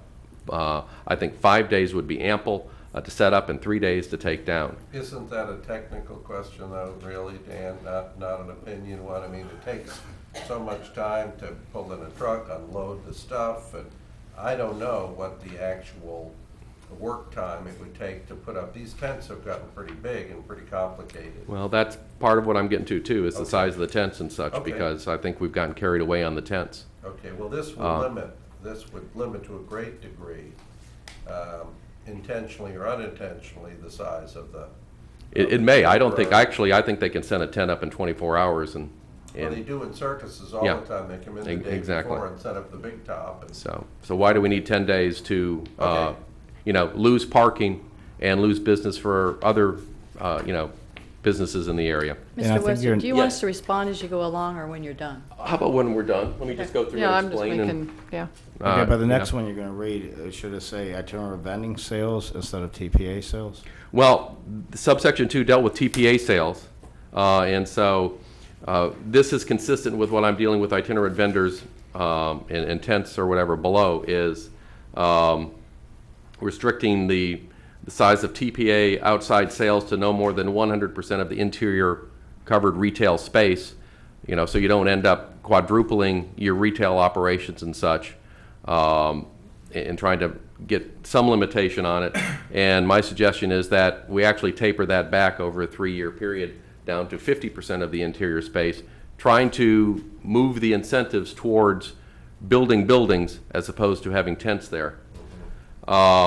And next, the same with respect to the tents, limiting the size of tent space on the contiguous parcels to a maximum of 100% of the interior covered roof area of the parcel, or 1,000 square feet, whichever is less. Trying to, once again, reduce and control the size of tents. I think it's important to have some of those tents and things like that, but we're getting way too many of them, and we're not getting the buildings as a result of it. So anyways, this is my suggestion, is how to deal with the size of those tents. Excuse me, Next. Mr. Chairman, I have a question for Reed. Reed, was this Can we correct when you wrote this, section 2, TPA? I thought it was limited to like 500 square feet or something like that. It is. There's already a limit on TPAs. That's, Excuse me? that's my, There's already a limit on TPA size. yeah, you've just increased the, but, Oh, that's- yeah. It's all for discussion. I've just. Yeah. Okay, So so it's a there is a starting- it's limit, just a there is a starting limit point. for TPAs of how much? 500. Okay. We're just, this is just a, Okay. yeah. I may be wrong on that one. Okay, I know, Okay. but this whole discussion is about that and. make a note. Just Okay, make- I'm sorry. yeah, make Okay, it- I'm All right, making- moving Yeah. on. Next, I suggest that there be a bottle restriction on the sale of glass bottles. I heard stories of, you know, the bottles being traipsed up and down Main Street, being broken on the street. I don't see any reason at any other sporting events or major activities you don't have bottles, you have plastic cups, much as we hate our plastic cups too, but at least they can't be used as a weapon. So let's have a restriction on bottle sales before we have further incidents. Porta-johns. You know, I keep hearing, well, they're required to have porta-johns. They aren't, okay? Nowhere in the guidelines is there any requirement that any of the businesses and operations have any porta-johns. So I came up with a formula. It's very rough, but what I looked at was at least one per site or one per 2,000 square foot of parcel size, whichever is greater. So, 2,000 square feet is not huge, but at least that's one. If you're going to have 10,000 square feet, you should have 5. Maybe I'm wrong. Maybe it should be more. Maybe it should be less. But I think we absolutely have to have a requirement that if you're going to have these outside operations, you have to have porta-johns and you have to make them accessible and available and maintained. Because the stories of, especially this year, and maybe was compounded because of all the spring breakers, which I understand we're going to continue to have the overlap for perhaps years to come because of the change in bike week, that all the urination and such and the stench lasted for weeks down there. And so let's require some porta-johns and have them be maintained and accessible as part of the application process. Also, next is the issue of security and police. From what I understand, during peak periods, because of the police cutbacks, there was at best like 4 uniformed police officers generally along Main Street during peak periods. There used to be at least that many per block, okay? The stories I'm getting of the increased fights, the drunkenness, the disorderly, really are unnecessary. We have less reports of problems, I think, because we have a lot less police out there. And so I was suggesting that we have a minimum of 2 uniformed armed police officers in each block during peak periods, and I suggested between 2 p.m. to 3 a.m. And require any establishment serving alcohol have uniformed security personnel, minimum of 1 per site. We have the bouncer-looking guys and such, but I think it's a greater deterrent. And from what I heard, the spring breakers were showing up down on Main Street because they knew there weren't any police there and there wasn't any enforcement with respect to underage drinking, and so they were drinking along Main Street rather than going to the usual spring break bars. And I think we need to deter that. And so I think uniformed police would be a good move in that direction. Next, with respect to exterior amplified sound. Along Main Street, I counted 8 bands set up in an exterior manner. The stages seem like they get larger each year. Main Street Station itself had 2 bands going at the same time on the same property. And there is no coordination of these bands. You think, well, one would play and then one wouldn't and take turns, but no, they're all playing at the same time. And so therefore everybody tries to play louder than everybody else so they can be heard. So to try to control that, I suggest that we allow no more than 1 exterior stage or amplified sound location per site. That doesn't seem unreasonable. And I define the term of exterior sound stage or amplified sound location to include even any interior amplified sound system which projects sound to the exterior at a decibel rate of higher than 70 decibels at any location immediately adjacent to the exterior of the building within which the sound system is located. That's basically taken, if you're going to operate interior, keep your noise inside. And if it's more than 70 decibels outside the building, then you're too loud. And you need to control that by closing the doors or doing something with respect to it, but keep the sound inside. I also recommend that no stages, including any speakers, be located within 300 feet of any other exterior amplified sound system. This would require some coordination, some management of Main Street, so that we don't have bands within 100 feet of each other like we have right now. So you don't mean within one property? No, I mean within different properties. Only 1 per property. 1 per property. But and space them, say Boot Hill and Main Street have to make sure that they situate there so that they're at least 300 feet apart. Okay? And same with respect to across the street. Because you get these bands any closer than that and... Called the Battle of the Bands. Exactly. Mm-hmm. So, and all it does is emanate into the neighborhoods. Okay.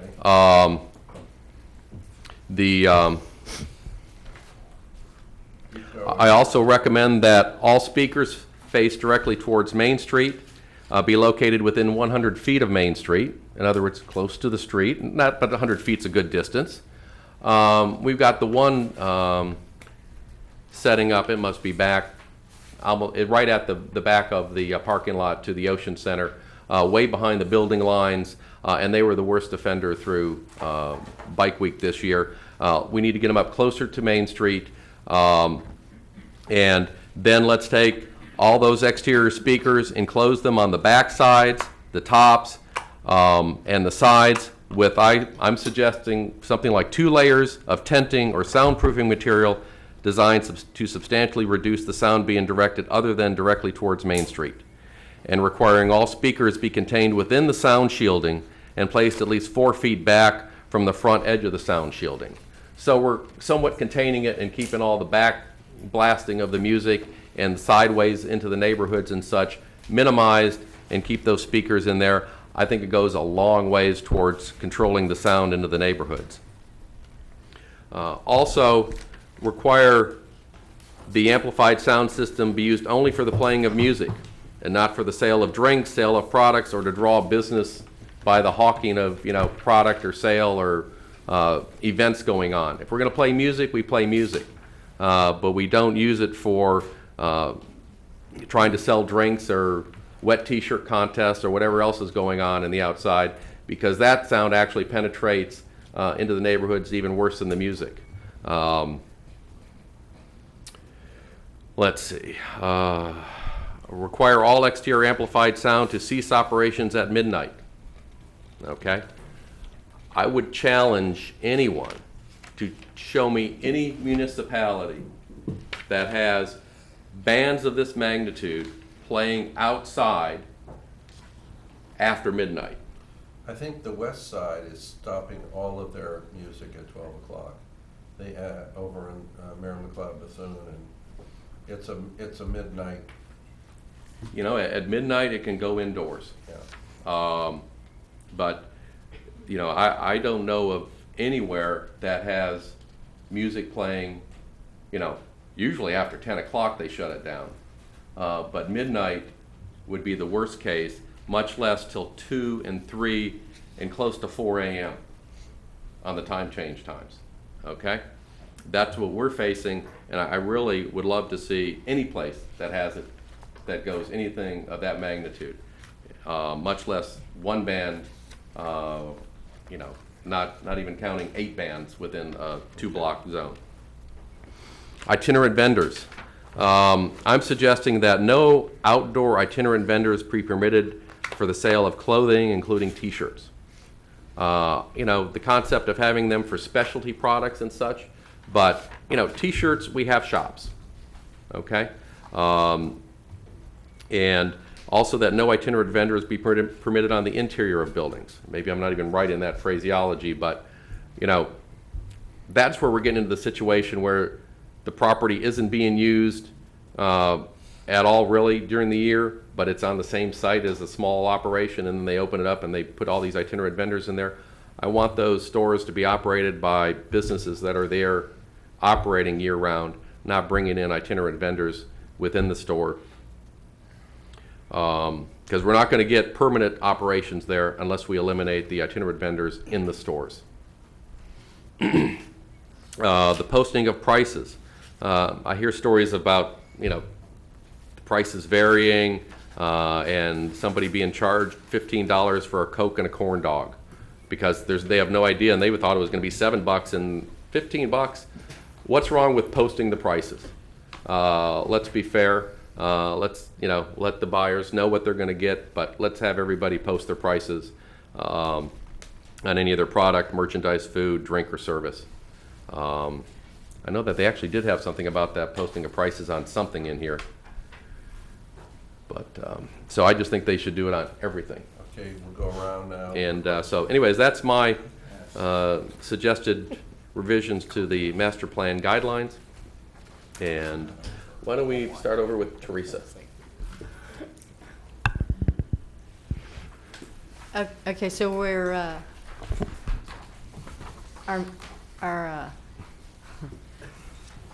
where to respond to your proposal here? These are, you know, my suggestions and love some feedback. Or also suggestions you would have as well. I mean, not Yeah. just responding, but just more a discussion, suggestions we you would do? have about None of special us have events seen guidelines. these. Yeah, we all saw it at the them. same time tonight, so. And I really appreciated what you did on the parking tonight. But that being said, However, yeah, this is a, this is a move on virtually every facet of Bike Week as we know it. And Can you put the mic closer? this is a move on virtually every facet of the operation of the Bike Week event as we have it. These are some significant changes that would have, I believe, some far-reaching impact as to the event. And I believe that the task force, which has developed the guidelines over time, has done a very careful and studied approach when they do make a change to the guidelines, because sometimes you have unintended consequences. And you know, I can take issue with you on a few of these, but Are there any you agree with? well, you know, I like on the Porta-Johns, I think what you listed is probably pretty conservative. And from my experience, everyone provides a higher level than that. Getting into regulating whether a business can sell their beer in a bottle, or they're forced to do it in a can, or provide draft, that's pretty intrusive. I mean, that's almost a proprietary decision of the business, I would think. I was not aware that anyone used any beer bottles as weapons during this event or any prior event.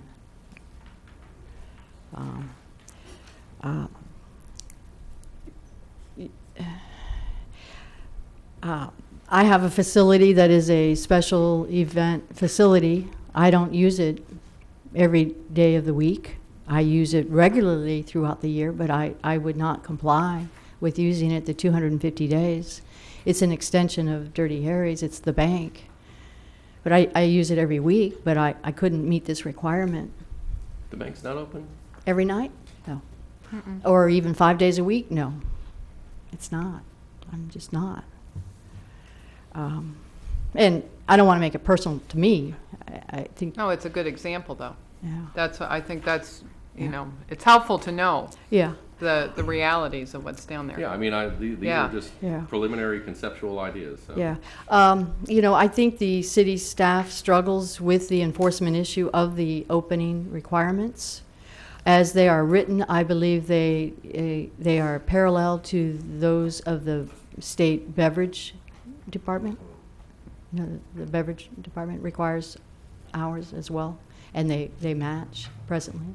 If you took it up to 8, you know, they wouldn't quite match, but, you know, whatever. I'm not sure that's worth the... I believe with the, speaking to the setup, I have 2 significant venues, fairly large venues. I operate them myself. I have very, very few itinerant vendors. Therefore, the setup requirement on me is far more extensive than if I were simply making the site available for itinerant vendors for each one to come in and set up their own. Every point of sale that I have to provide the water, the electrical, the lighting. So my setup, I am pressing them to accomplish it in 10 days. We can certainly accomplish the put away in 5 days, but it's a press now to meet the 10 days. And I know from speaking with other businesses, they feel the same way. And I think it really comes out to 30 days because it's 10 and 10 and Well, and then 5 and 5. But no disrespect, but I'm here to say it's not like there's that much going on Main Street that we're hurting it from another event or from some other significant business level. I mean, We I are don't. trying to get the businesses down there, and we need to incentivize them to be able to be there. Well, So how do we make it all work? well, there's a lot of days in the year. Okay. And I'm just going to say that the economic impact from Bike Week, you're going to have to go a long ways to reach that via another method. And I'm all for it. And I would love us to be there. But I hope we don't throw out the baby with the bathwater. With regard to tents, you know, again, I think perhaps what should be done is a study of places and how they operate. I'm not sure how Beach Street and the park could operate with this. I don't think they're controlled by this. I think they're under the city property, and I think it's Private, public property, not Yeah, private, it's public maybe. property. Yeah. Okay. Porta Johns, I think most of the major venues more than comply with that. I What do think you think would be a fair number to require them to have on the porta john? that's a little difficult because what if a venue has a lot of their restrooms inside and they don't have a lot of outdoor space? They may not even have a need for it. Yeah, I was really referring to outdoor area and Oh, such. outdoor Yeah, properties? that was the intent anyway. It probably needs to, like you did, correlate to the square footage, but it also probably needs to correlate. Yeah, I think you're on the right track. And I think that the city, you know, every department head in the process of, when we submit our master plans, which we're all due today at 5 o'clock for Biketoberfest, every department head in the city examines every application for all of these issues. And I believe that feedback is provided to a property if the city feels that they're not providing a good service level. So I think that is sort of in place. In other words, I'm making it explicit what is now implicit? Yes. Okay. Yes, I would agree. I mean, I think the city staff does that, but it's not. Well, I can tell you, I've seen Quantified less like porta you have. johns. There were none on the corner there at Halifax and such where there customarily are, and Oh. a few other There places. have been less. So there's Okay. been people not putting them in that used to be there, and so we need to look at that. Yeah. I'm not sure which one you're referring to. Regarding uniform armed police officers in each block from 2 p.m. to 3 a.m., you know, Bike Week has become sort of a bimodal event. We have 2 large weekends and we have 3 soft days starting on Monday. And I believe that the police department does an exceptional job of knowing when to be there. I would be reluctant to.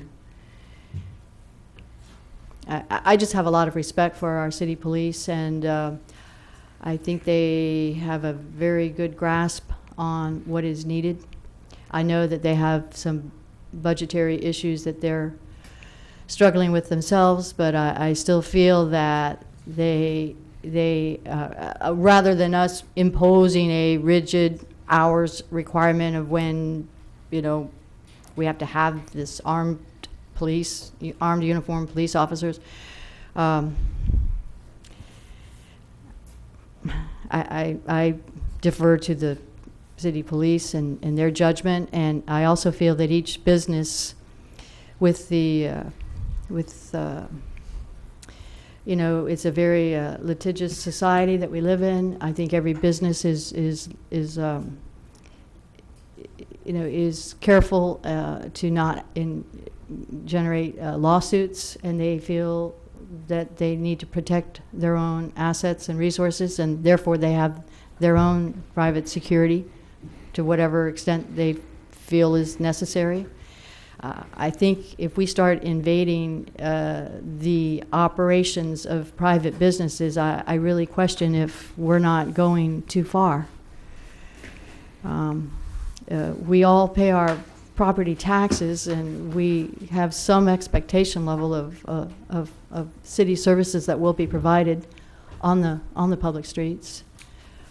I would, I'd be very reluctant to be able to agree to this. When you, regarding the exterior amplified sound, that's a very difficult situation there when you have two properties directly abutting each other and they both have outside sound.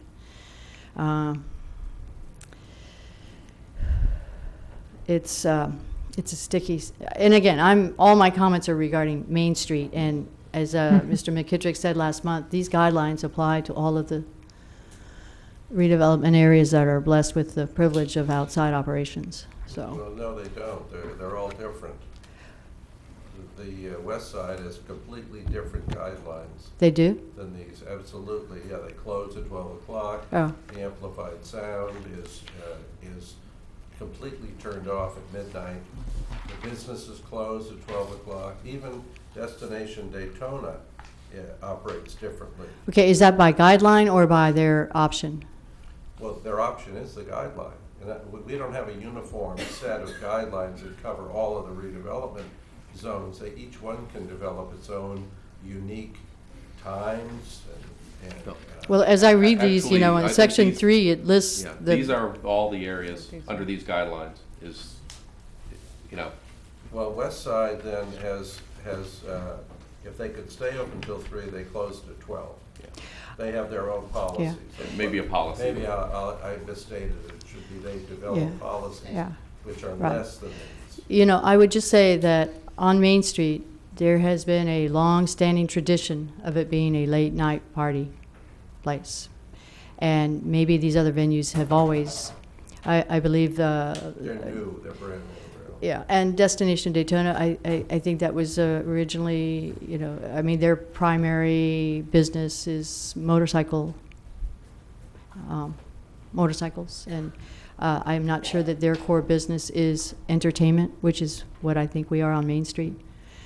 So it is sort of a different set of operating hours. You think during bike weeks and Biketoberfest, Destination Daytona is not an entertainment venue? They are a multi-use for sure, but maybe I'm wrong. I'm not a student, but I thought that the Harley Davidson was the main moving force there, and maybe it is now broadened where it's just one of several multi-uses there. But on Main Street, we have traditionally been entertainment and party, and that has involved late night hours. So that has been our tradition there, and it would. Well, this is just out of curiosity, just to bring that. This is just talking about outside amplified sound. It doesn't mean that the party can't continue inside at midnight. Well, I and think again, that's what's I think the way that Bike Week has evolved on Main Street is that some of the larger venues, many of the larger venues, are outside. Yeah. And that's what we're also, and at least in my opinion, we need to get away from, is because we maintain large outside venues, we're not going to build a building. We're not going to, and we're not going to get in compliance with what the E-zone needs to be, and we're not going to have it in a neighborhood where people can live in the surrounding neighborhood, and it's not going to be an area where someone else can operate a business and function the other 50 weeks out of the year. Well, if this board chose to be tolerant of this tremendous economic engine that we presently have, perhaps they would allow Bike Week to exist in its present form, and then with regard to the development of other events on the street, maybe have a different set of guidelines for them. I'm not in disagreement with you. I think this board, our primary mission is to grow the tax base. And I'm with you on developing buildings. That really should be what we're about here. And that's why I was so grateful to you on the parking, because I think urban design today, you don't see all these businesses having their own individual parking lots. It's just not the way it's done. No, I agree. And the sooner we get away from that model, the better off our area will be. But again, I think recognition of Bike Week and its long-standing history in Daytona Beach and what it has done for this area, I really would beg this board to be very careful about taking away the qualities that have helped make it be what it is. And like I said, maybe where we focus is sort of what Mr. McKittrick spoke about last week. We try to go to where we want Main Street to go to. And we don't necessarily get there by disabling Bike Week. We get there by trying to create and develop other events that are more conducive to. But the problem also becomes then different sets of rules for different events, and is that fair also? And because the others will come in and say, well, they can do it during Bike Week, so we should be able to do it now. And, you know, maintain the outside bands. And I think we're thinking of more than events, Teresa. Yeah.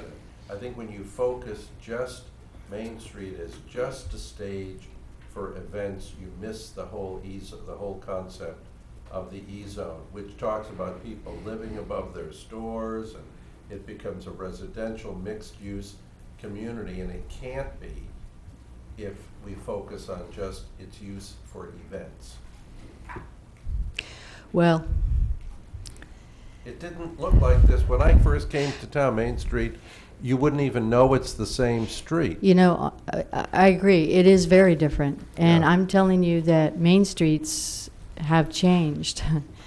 And we have so far to go if we want to get like what I think are other successful Main Streets. Mm-hmm. I spent a lot of time in Greenville, South Carolina, and they have the Main Street you would love.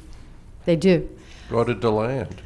But Main you go to Street DeLand, and they're having a constant series of events, as is Flagler in New Smyrna, a constant series of events, because events provide special entertainment and special food options. And Right.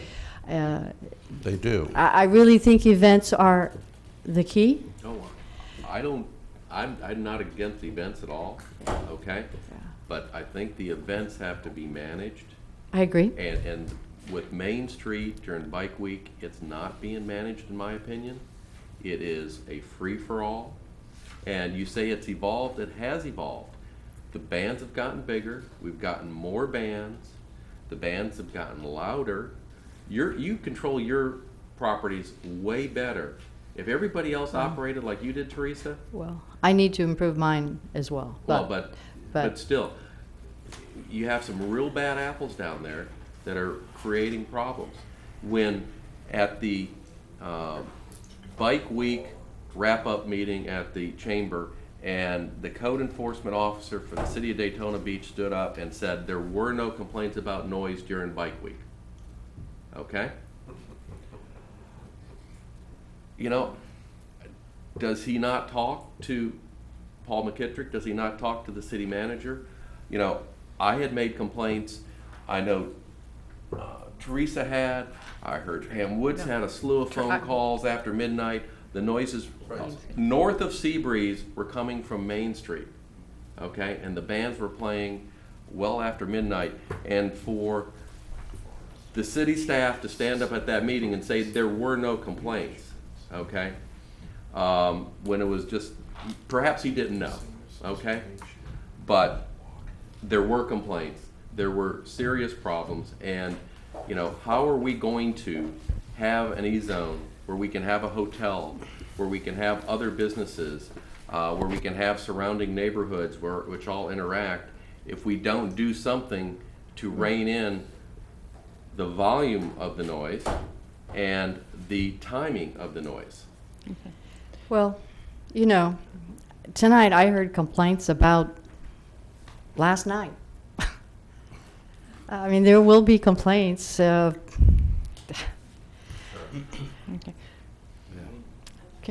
But Well, actually, as I say, can we, yeah, yeah. all right.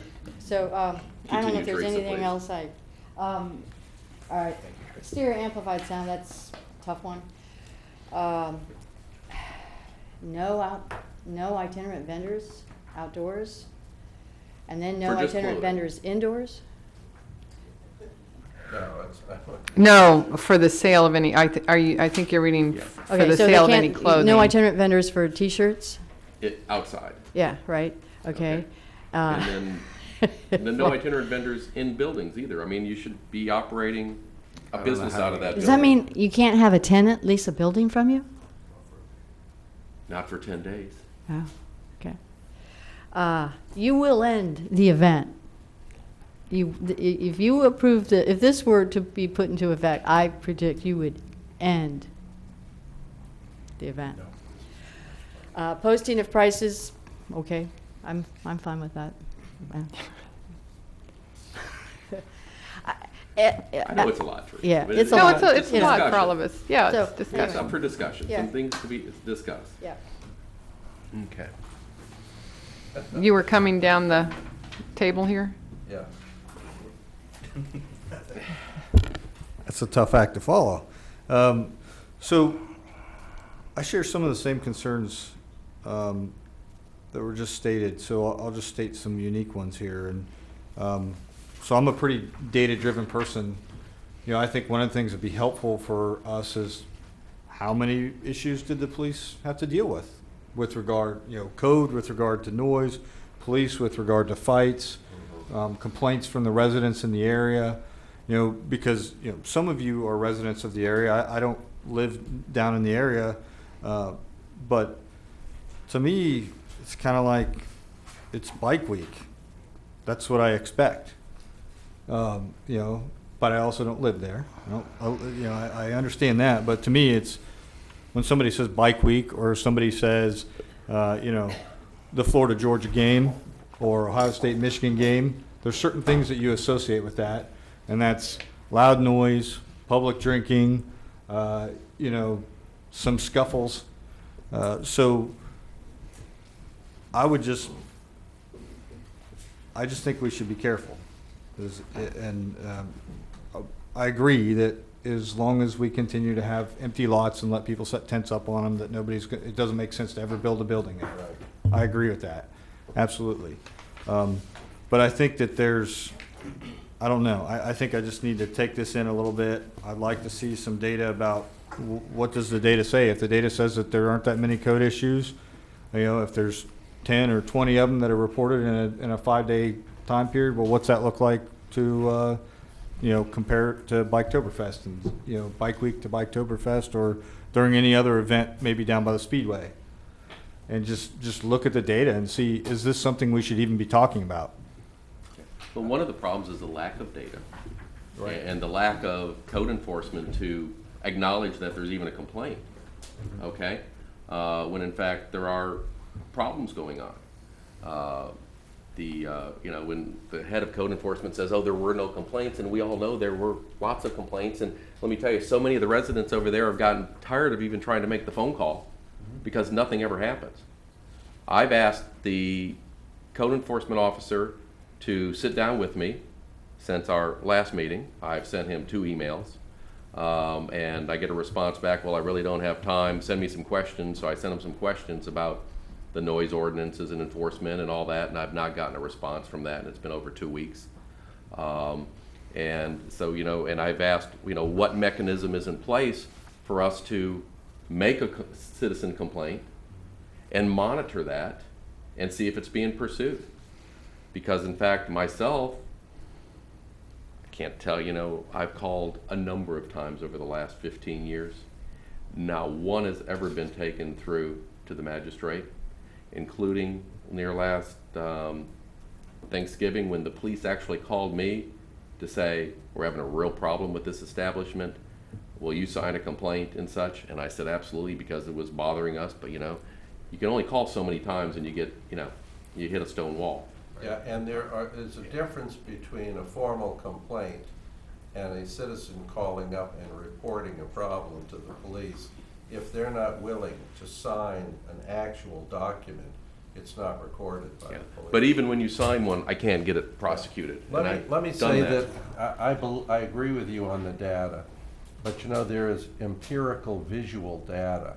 Just walk up and down the street and tell me if that model is working.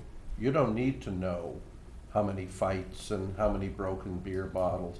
Just look at it and compare the street today, 10 years ago, 20 years ago, 30 years ago, and tell me if we're going in the right direction. We will wind up with one big vacant lot unless something is done. And the E-zone, I think, is an attempt on the part of our city leaders to stop this deforestation, this decline in there.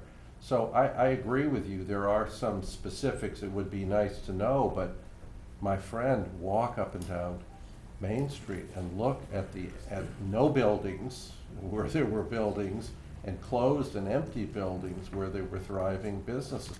That's the only data I need to know that whatever we're doing isn't really working. And do the walk at 9 a.m. on a Saturday night during bike week, and do the walk at midnight and at 2 a.m. and see if you really think that needs to be going on till 2 and 3 in the morning, penetrating as much as 8 blocks to the north. Yeah, that's okay. A lot of that's opinion. I'm sorry. And I agree with you that some people could take the walk and say, this is great. This is why I came here. My point is really more from a real property, from a city perspective and a redevelopment zone perspective. We are diminishing the value of one of the most important parts of the city by the model that we're using. Now, our colleagues on the task force stood right here, Teresa, and told us it wasn't their responsibility to make it any better. They wouldn't even tell us, wouldn't even admit whether it was satisfactory or not. They said it was the city commission's problem because they're the ones who authorize the guidelines of these events. And in many ways, I'm glad that the task force said that, because it gives, I think, all of us license to go to our commissioners and share with them. There seems to be nobody in charge. And while I think that this is a rather shocking document out of the gate, I think there are parts of it that really raise the questions that have been lingering that nobody's been willing to raise over the past 5 or 6 years. When, Teresa, I think you're right about not wanting to destroy the event, but you know, over the last 10 years, if you look at the volume on a radio, it's been turned up and up and up in what's happened on Main Street. These suggestions are suggesting to turn it back down, not to turn it off. And I think business people have to realize that. I don't think anybody wants to eliminate the event. Excuse me. Okay. Could can we just hear everyone's comments? We cannot be commenting on everybody. I think tonight is just to hear. Can we enforce a 2-minute rule that the city commission doesn't? No. Suzanne.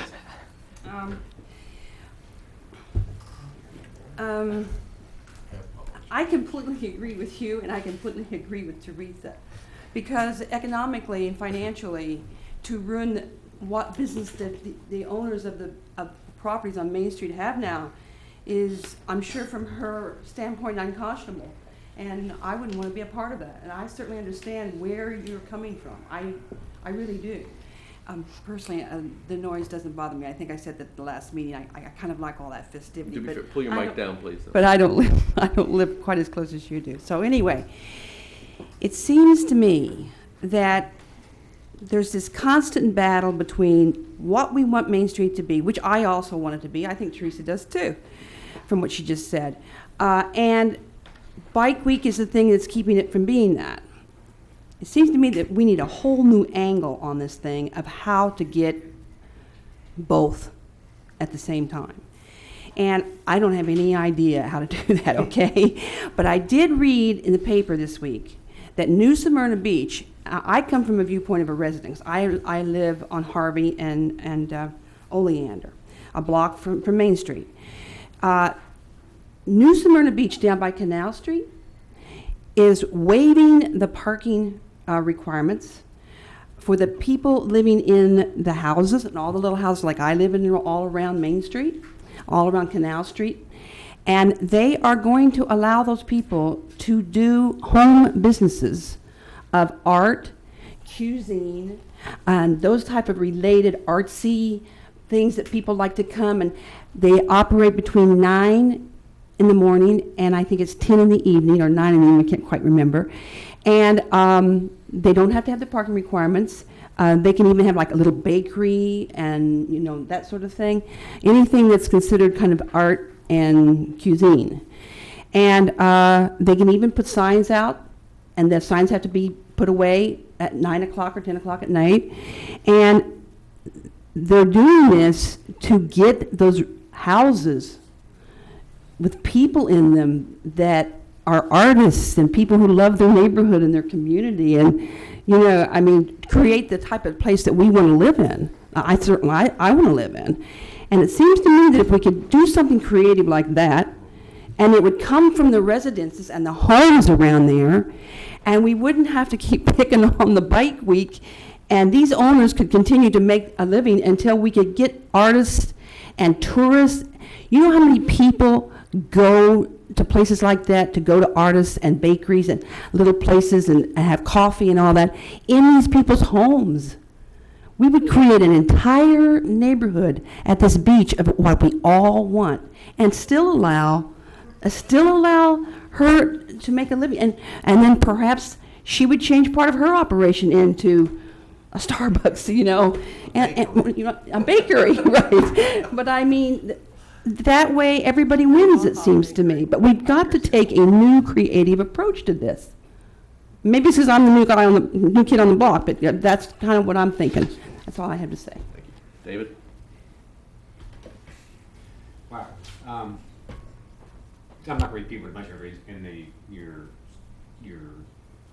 new guidelines were great on some of the stuff. The T-shirts I don't agree with. I mean, selling T-shirts is part of Bike Week. Just like selling T-shirts is part of spring break or July 4th or any other event. But I think the big picture here is that we're trying to get to point A to point B. Point A being where we're at now, which is Main Street's a mess most of the year. To point B being the entertainment zone, hopefully eventually somewhere down the road here. I keep hearing that Bike Week is such a great economic impact to the city of Daytona Beach. And it may well be for a couple weeks out of the year. But I don't see where it's helped us the rest of the year. Main Street is empty. The surrounding area, except for maybe Surfside Village, but the surrounding area is full of drug use, prostitution, the whole 9 yards that goes on through the rest of the year. Unfortunately, Teresa, and don't take this wrong, you are Bike Week, and it's going to be, I think, imperative if we're going to continue on with Bike Week to improve Bike Week, not get rid of it, but to improve it. You're going to need to take the lead on this with the task force, believe it or not, and let the chamber know that we need to improve Bike Week, and you're going to have to be the one out front on it. Because you know, when people mention Bike Week, they go, well, Teresa don't. You know, she has the property, and which is fine. You do, but you run a great operation. You run a marvelous operation down there. You mentioned tonight about the land in the other areas with their Bike Week. The land voted not just too long ago to do away with promoting Bike Week. They're not putting any more money into their Bike Week promotions because, as Daytona Beach has found out, the land loses money during Bike Week. Businesses, few of them may make money down there, just like a few make money here in Daytona Beach, but the city on the whole loses. And And I'm talking from experience through what happened to us with spring break back in 1989. We're still catching grief over that, and that was 20 some odd years ago.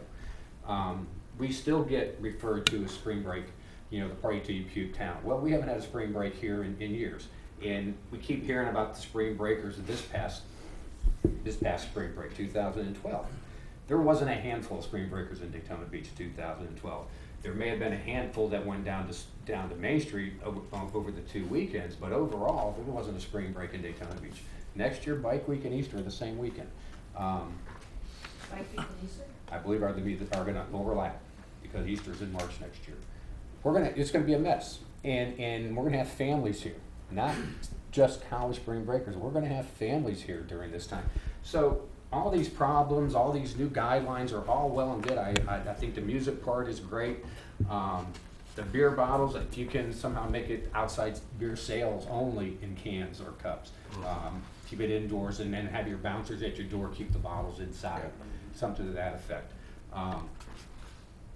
But if you're gonna have Bike Week 20 years from now, it's gonna need to be improved because I don't live in that neighborhood any longer. I got out. I do enjoy sleeping.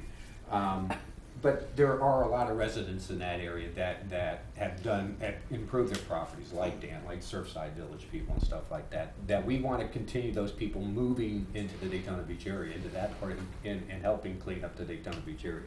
We're not going to get any developers to come in here when they come to Daytona and they see what goes on here at 2, 3, 4 o'clock in the morning twice a year. You can blame an itinerant vendor. There's 1,000 people we can blame this all on because it goes back a long, long ways.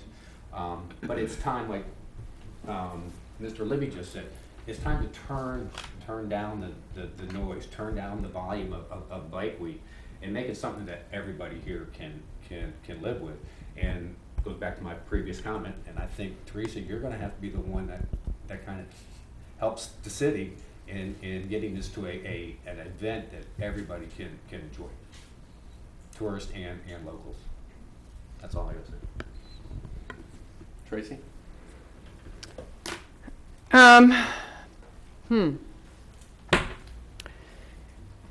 Well, so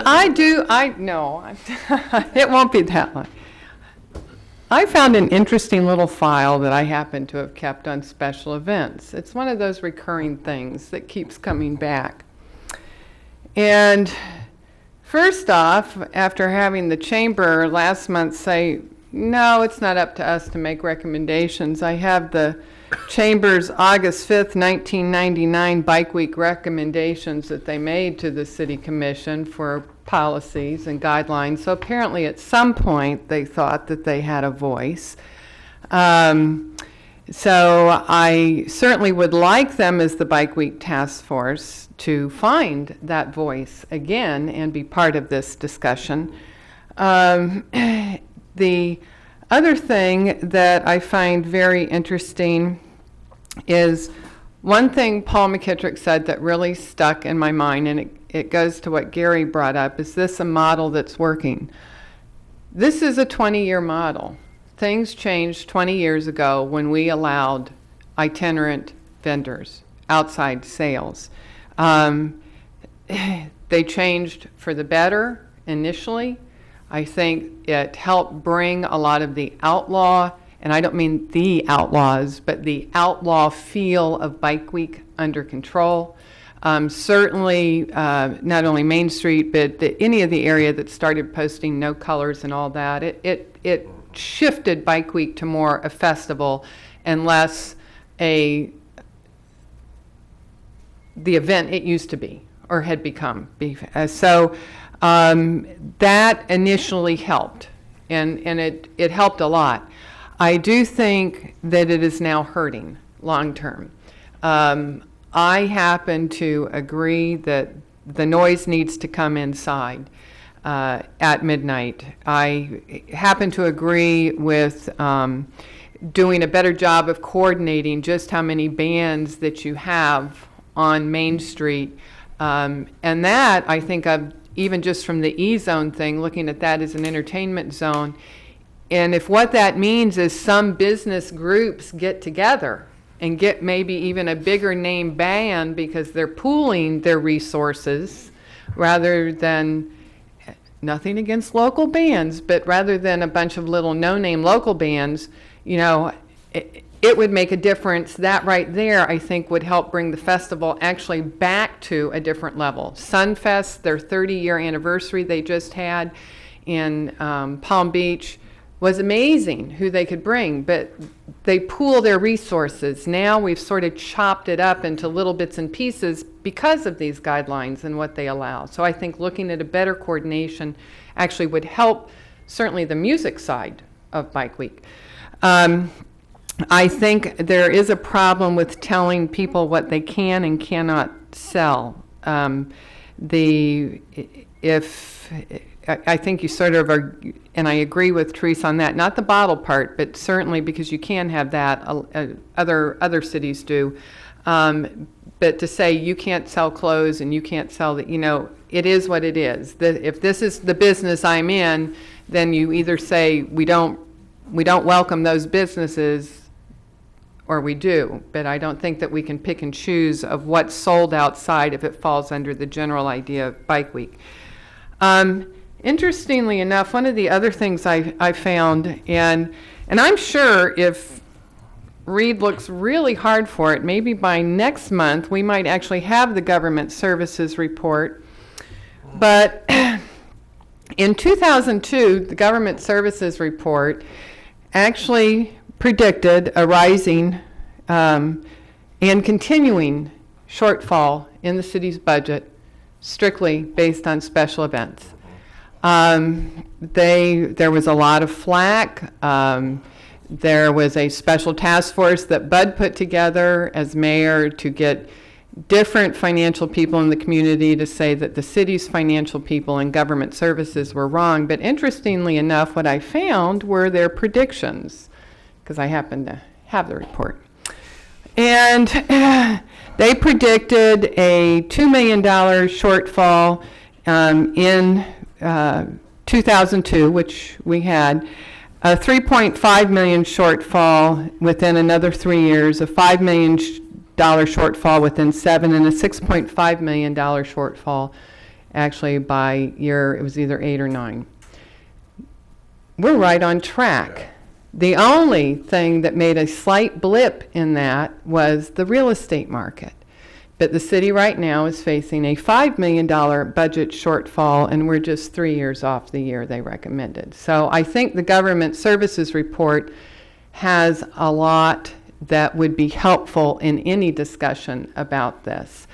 I do think many of the things that were in that report might need to be re-examined. One was a special event user fee. Everybody shied away from that, and they went after the special fire assessment tax, going after churches instead, and yet it wasn't the churches causing the problem. So I think that discussion definitely needs to happen. And I think we cannot have a discussion about anything we might do without realizing there has to be a way for this to pay for itself better, because while it may be the economic engine for some businesses are hurt, some businesses are helped. It is not an economic engine for the taxpayers. And it's especially not one for the taxpayers of Daytona Beach. And quite frankly, I'm more concerned about the taxpayers of Daytona Beach than I am about anybody else. So there needs to be a way of making that more equitable. I think the commission is starting that with looking at permit fees, but I don't think they would charge what would actually need to be charged, which would just be hitting a few vendors and a few businesses very hard instead of evening it out over a much smaller nickel or dime fee.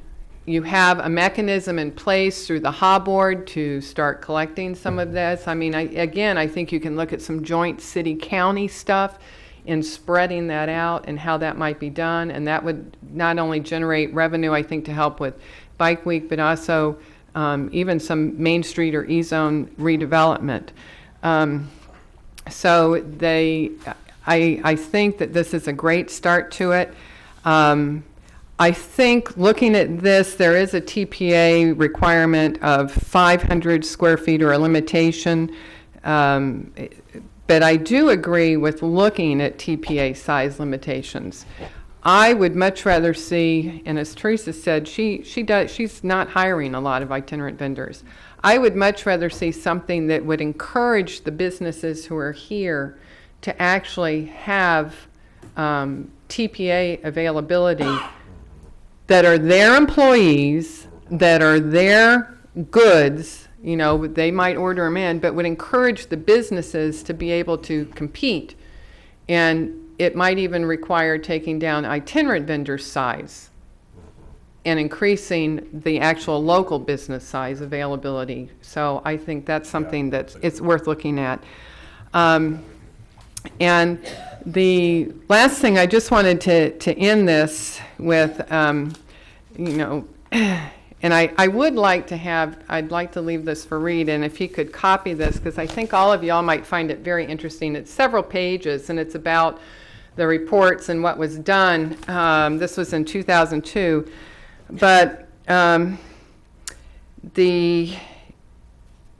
wanted to end it with a quote from Frank Heckman of the Beachside Neighborhood Watch in 2002. I think he's not saying the same things these days, but it's interesting what he certainly said for a headline then. It's a darn shame that we have not only that we have to not only tolerate special events, but we have to pay for them as well. So I think that that is still a huge portion of what goes on from the residential side. But I do think that if we start looking at some of these things, there are ways to make this more equitable for all involved, and I think make the event actually better and not make it just that event. And I also agree, events are what drive things, whether it's the Halifax Art Festival or it's events. But events drive things when there's businesses for people to actually go to when they're not in the booth at the event. So it does have to be a joint or a two-pronged kind of look that we do here. So that was, but I am going to leave this for Reed. And I'm sure now that Jennifer might be able to get her hands on that government services report. I'll give this to you later. Thank you. Timothy? Okay. I heard something tonight, and I've heard it before, that Bike Week's Bike Week, and it was the event, and we shouldn't change it, and we shouldn't do anything because that's just Bike Week. And then Teresa said, well, you know what, for other special, other outside activities, let's give them a different set of rules to go by. We've got this event that's been going on, and it's changed, as Gary said and other people have said, through the years. To leave the event stagnant and keep it exactly the same year after year, we're not doing anybody any favors. So changes need to be made, and changes are good for some people, bad for some people. So that being said, the Bike Week Task Force people, the chamber came in here and told us it's not their problem. They put the event together and then they drop it in the city's lap. It's the city's lap to take care of it. They think they're doing a great job, but you know what? They need to get out there and they need to be proactive in changing the rules a little bit. Tent size for itinerant vendors. As a year-round business, I'm regulated to 500 square feet. Doesn't matter how big your property is. 500 square feet for a DPA. We only get 20 days a year, 500 square feet. An itinerant vendor can come in for outside sales or a landowner, and they can sit there and have a 1,000 square foot building and put up 10,000 square feet of fence. Tents. It's not fair. I don't know who's counting the days, but I'd like to see the log of when they go up and down that street to make sure that somebody's open 250 days a year for 6 hours a day. 8 hours a day, God bless you if you think you get that. Okay. Itinerant vendors inside an empty building, it shouldn't happen. Mm-hmm. To sublet a building for 10 days and for somebody to skirt occupational license, tangible taxes, intangible everything to sit there to skirt that and just for 10 days and make an empty building viable for for 2 weeks to 4 weeks out of the year and leave it vacant for 48 weeks out of the year is not economic development. Economic development isn't for 3 to 4 weeks a year. It's year round is economic development. That's just a shot in the arm, and it doesn't do anyone any good, including the person who owns that building. It just keeps them alive, but it doesn't. It's not progress. As far as security at closing times, I don't think that's a lot to ask, because I know there's been conversations with the guys at the Oyster Pub and other people on Seabreeze as far as closing times, that there's a problem. When you push all these people out onto the street after the party, that's when you have your problems. You don't have problems from 12 to 1 or 12 to 2, because when you push everybody on the street and they're all going out at the same time, that's when you have a problem. So I don't think the police department would take offense to them having off-duty officers picking up a little extra cash by being put out there on special duties. Glass bottles and glasses and stuff like that, everywhere I go around the country, outside sales and stuff. Yeah, I was down at the Tiki Bar at the Hilton Saturday afternoon, and the beer I was drinking comes in a bottle, they pour it into a plastic glass, and they hand it to you. It's just, yeah, it's a business's decision, but I think it can be regulated, and I think you want it regulated, that the plastic, because if somebody, forget about somebody chucking a bottle across the place, people are dropping bottles, things like that. I don't think that's a big deal. I mean, every beer now comes in a plastic bottle because it's cheaper, recycling, this and that. So I'm talking for the beer companies. I'm not talking for the beer purveyor. That's about it. And as far as the outside sales go, I'm sorry, one more thing. Yeah, we can regulate what people sell inside and outside. Because that was the whole and/or conversation when I was on the Bike Week Task Force 20 years ago. Oh, thank you. I meant to go, actually, I had that in here. I meant to say we need to go back to the word and. Yeah. I meant, thank you. TPAs and for outside sales. I had that. It was what you sold inside, you could sell outside as long as it had to be, and outside. And then they switched it, they changed, just that one word change, made itinerant vending, the whole itinerant vending and TPA sales changed completely. Because I could go pull a TPA and I could only sell product, the same product that I sold inside my store outside. So the whole and or, when we went from and to or, that changed the whole dynamic. And no? Okay. Yeah. Well, next. Yeah. Gary? Very simply, I think that many cities who have successful economic development look at themselves, at the modeling they've done in land use and zoning, and say yes. And the business community says yes, the residents say yes, and we have several models in the state that we can look at of cities of comparable size, with much the same pedigree, who have developed modeling that incentivizes building and incentivizes increasing the tax base. So anything on your list, Mr. Chairman, that eliminates the incentive for tearing down buildings and incentivizing the destruction of the built environment, I'm generally in favor of. In biology, there are two basic ways organisms grow.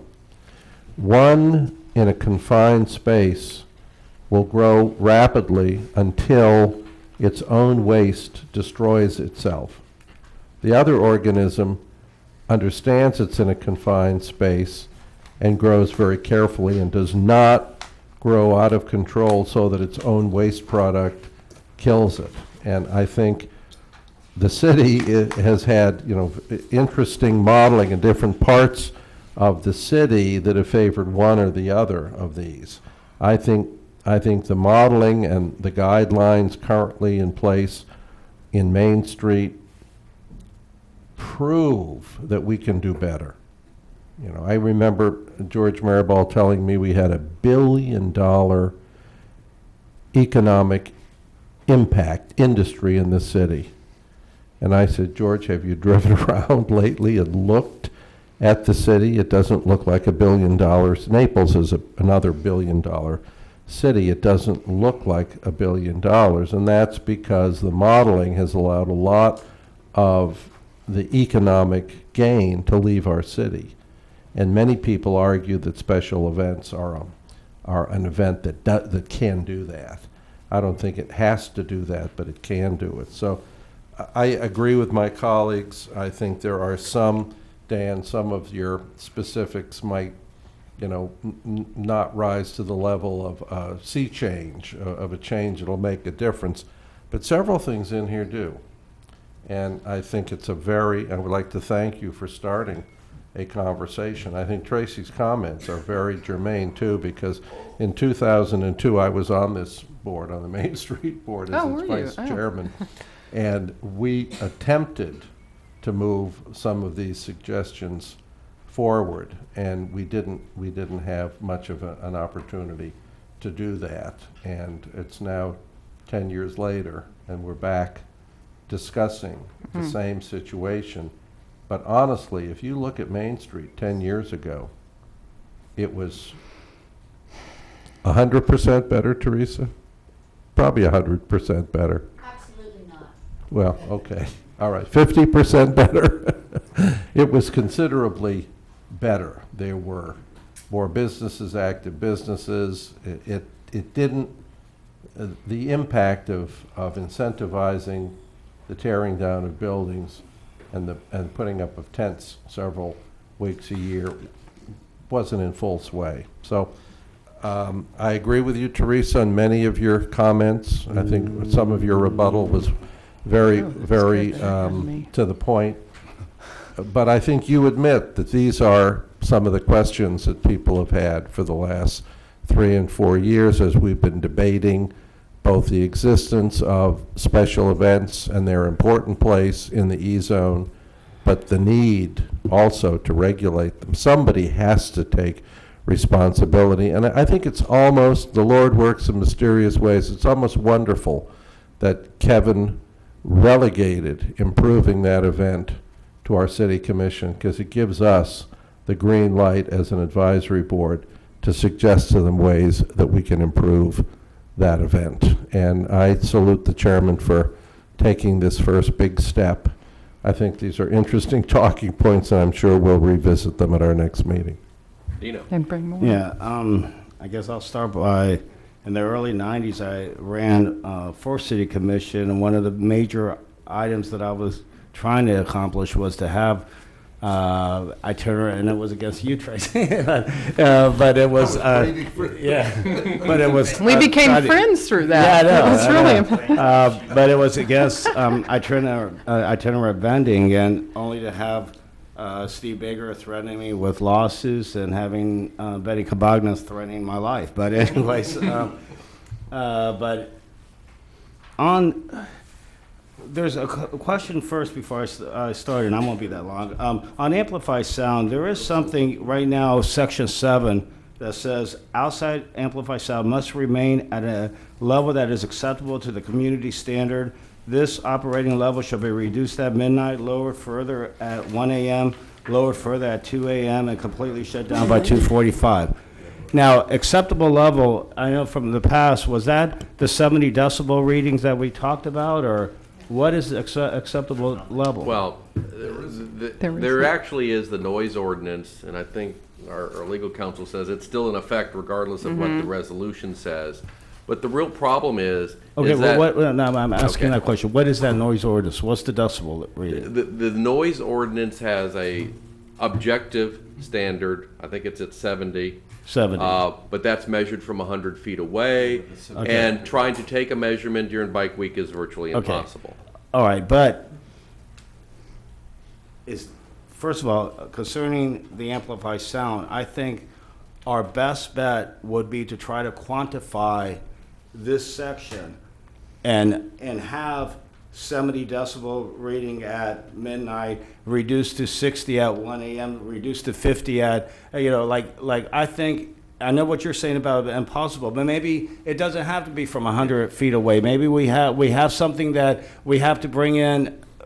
We need to tweak this.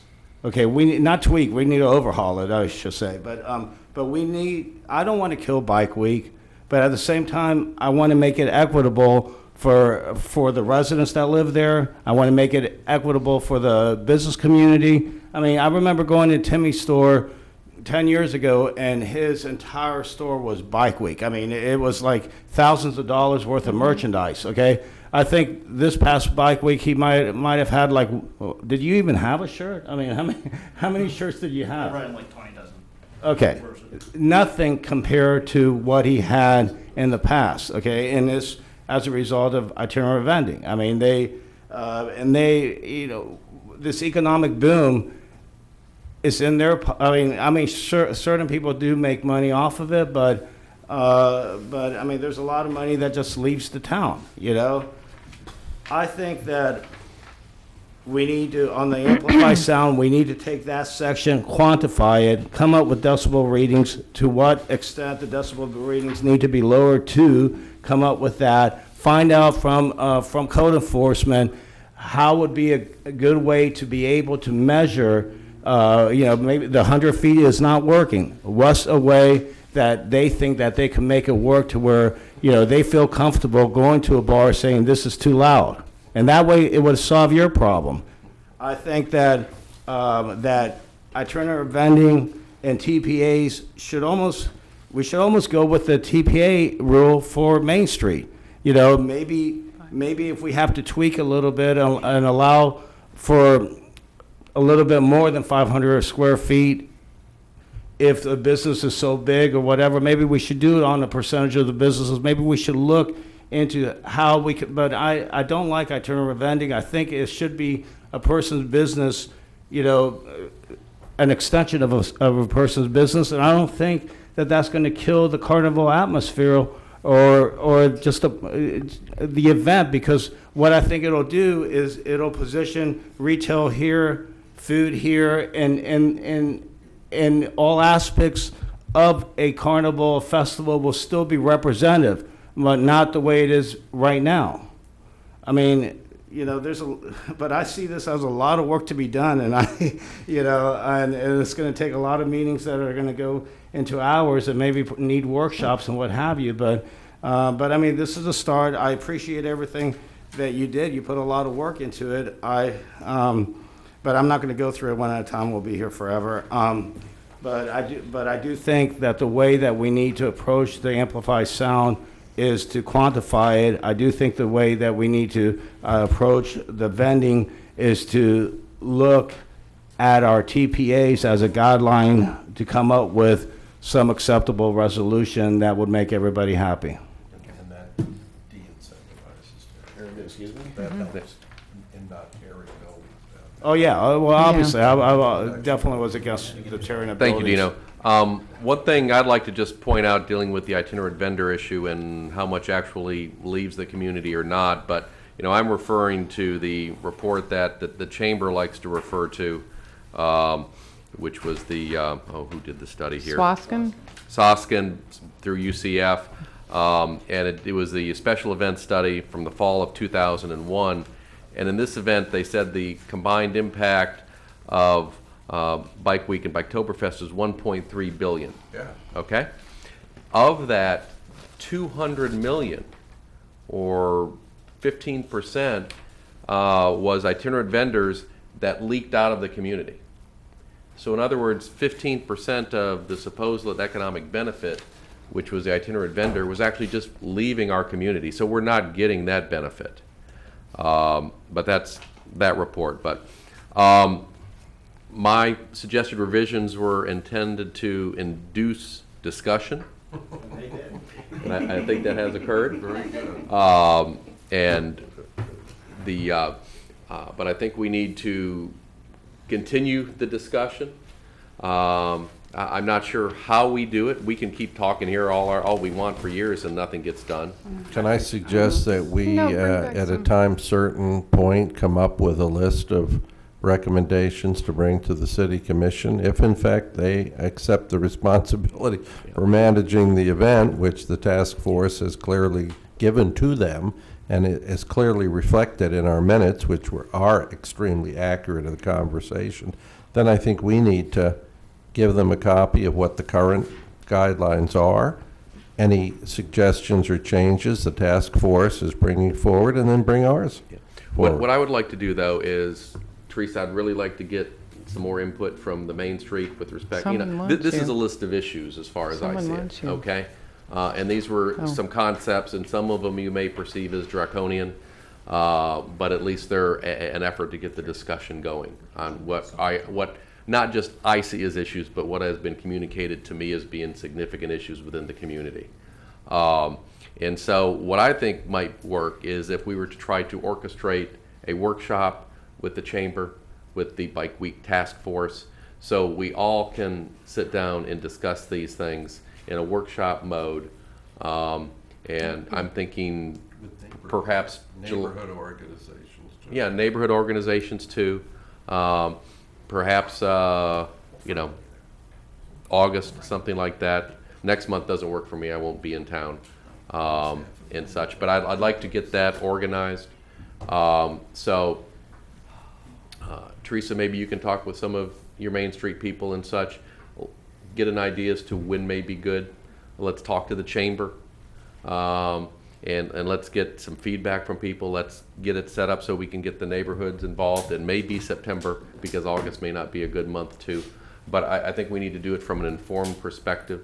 I'd like to have the police here, Reed. I'd like to have code enforcement here to address, and talk about these issues. I don't want it to be way into September. What's that? I don't want it to be way into September. Well, then maybe August.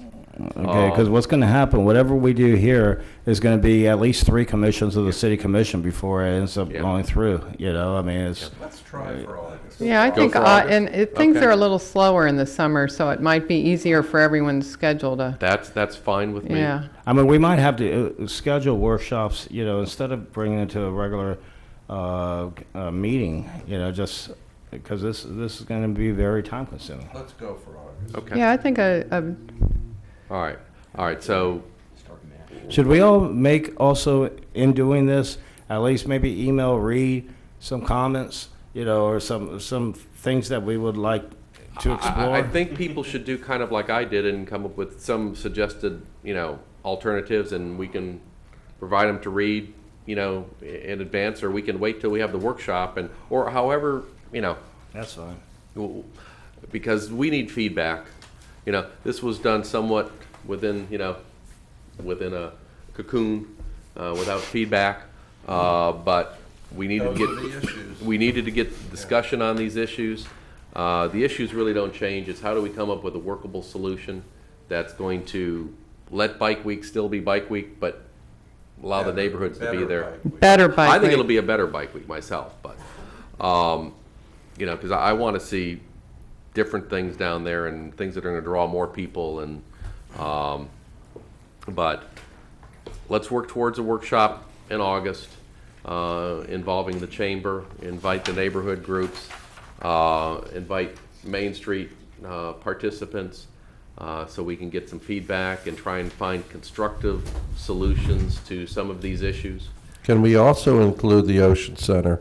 Let's get Don Poor or a representative from the Ocean Well, Center. that's a different issue. No, No, it's they're a not. It huge really part of isn't it. a different issue at all. No, I think that's they need to huge. be involved in Yeah, this. well, in fact, I think not only the Ocean Center, I think we need county involvement. That's what I mean. Yeah, I think we need, because the county is a player in the We're E-zone, talking and about this is really, E-zone, this is yeah. really dealing with the E-zone issue, as well as the Ocean Center. So Reed, if we could invite the county to have a representative here to provide input, and Ocean Center, and maybe the same, it may not, Or our county councilman, and, certainly invite. whoever he or she may be. But I think we need to get the discussion going and see if we can find up with some constructive resolution to these issues, and move in a manner that I think is going to get the area E-zone compliant, as I like to call it, so we have something that's going to work for the Main Street merchants, it's going to work for the surrounding neighborhoods, we have to get creative and try and, there's going to be, everybody's going to not be happy with some of it, but I think we need to make some changes. We get some parking going finally, that would be a nice change. That's been a big issue. So let's maybe get that behind us and then say, all right, what else do we need to do on some of these things and move it in that direction. Does that seem feasible? How it comes together or how a meeting is constructed or whatever, I'm going to have to do some talking with some of the people involved. And I'll get me in the loop on that. We also will need to talk about when do we do this, because I see this being an 8-hour event or something like that potentially, at least 4. We will need a 3-minute rule for everybody involved, including any board members. Mr. Chairman, I'm speaking I for think, myself. I think, Reed, what you're hearing is that we are assuming that our land development code is accurate and gives us the responsibility and in many cases a degree of authority to move this ball forward. And that's what you're hearing from us, that we would like to be proactive players. Now, there are some members of the community who don't think that's our role, but maybe we need to do this in order to establish really what our role is. When I joined this board, the duties and responsibilities of the Main Street Board have changed dramatically in 10 years and are expanded. And it was explained to me that there were many different things at stake, and the E-zone is a critical part of, I think, the kinds of advice we can give to the commission, and all of this is germane to that fact. And I think Paul McKittrick's comment that, if we keep the E-zone in the back of our mind, a lot of these questions answer themselves. And I think that has to be part, of our discussion as well. So. Can I say one thing about your note?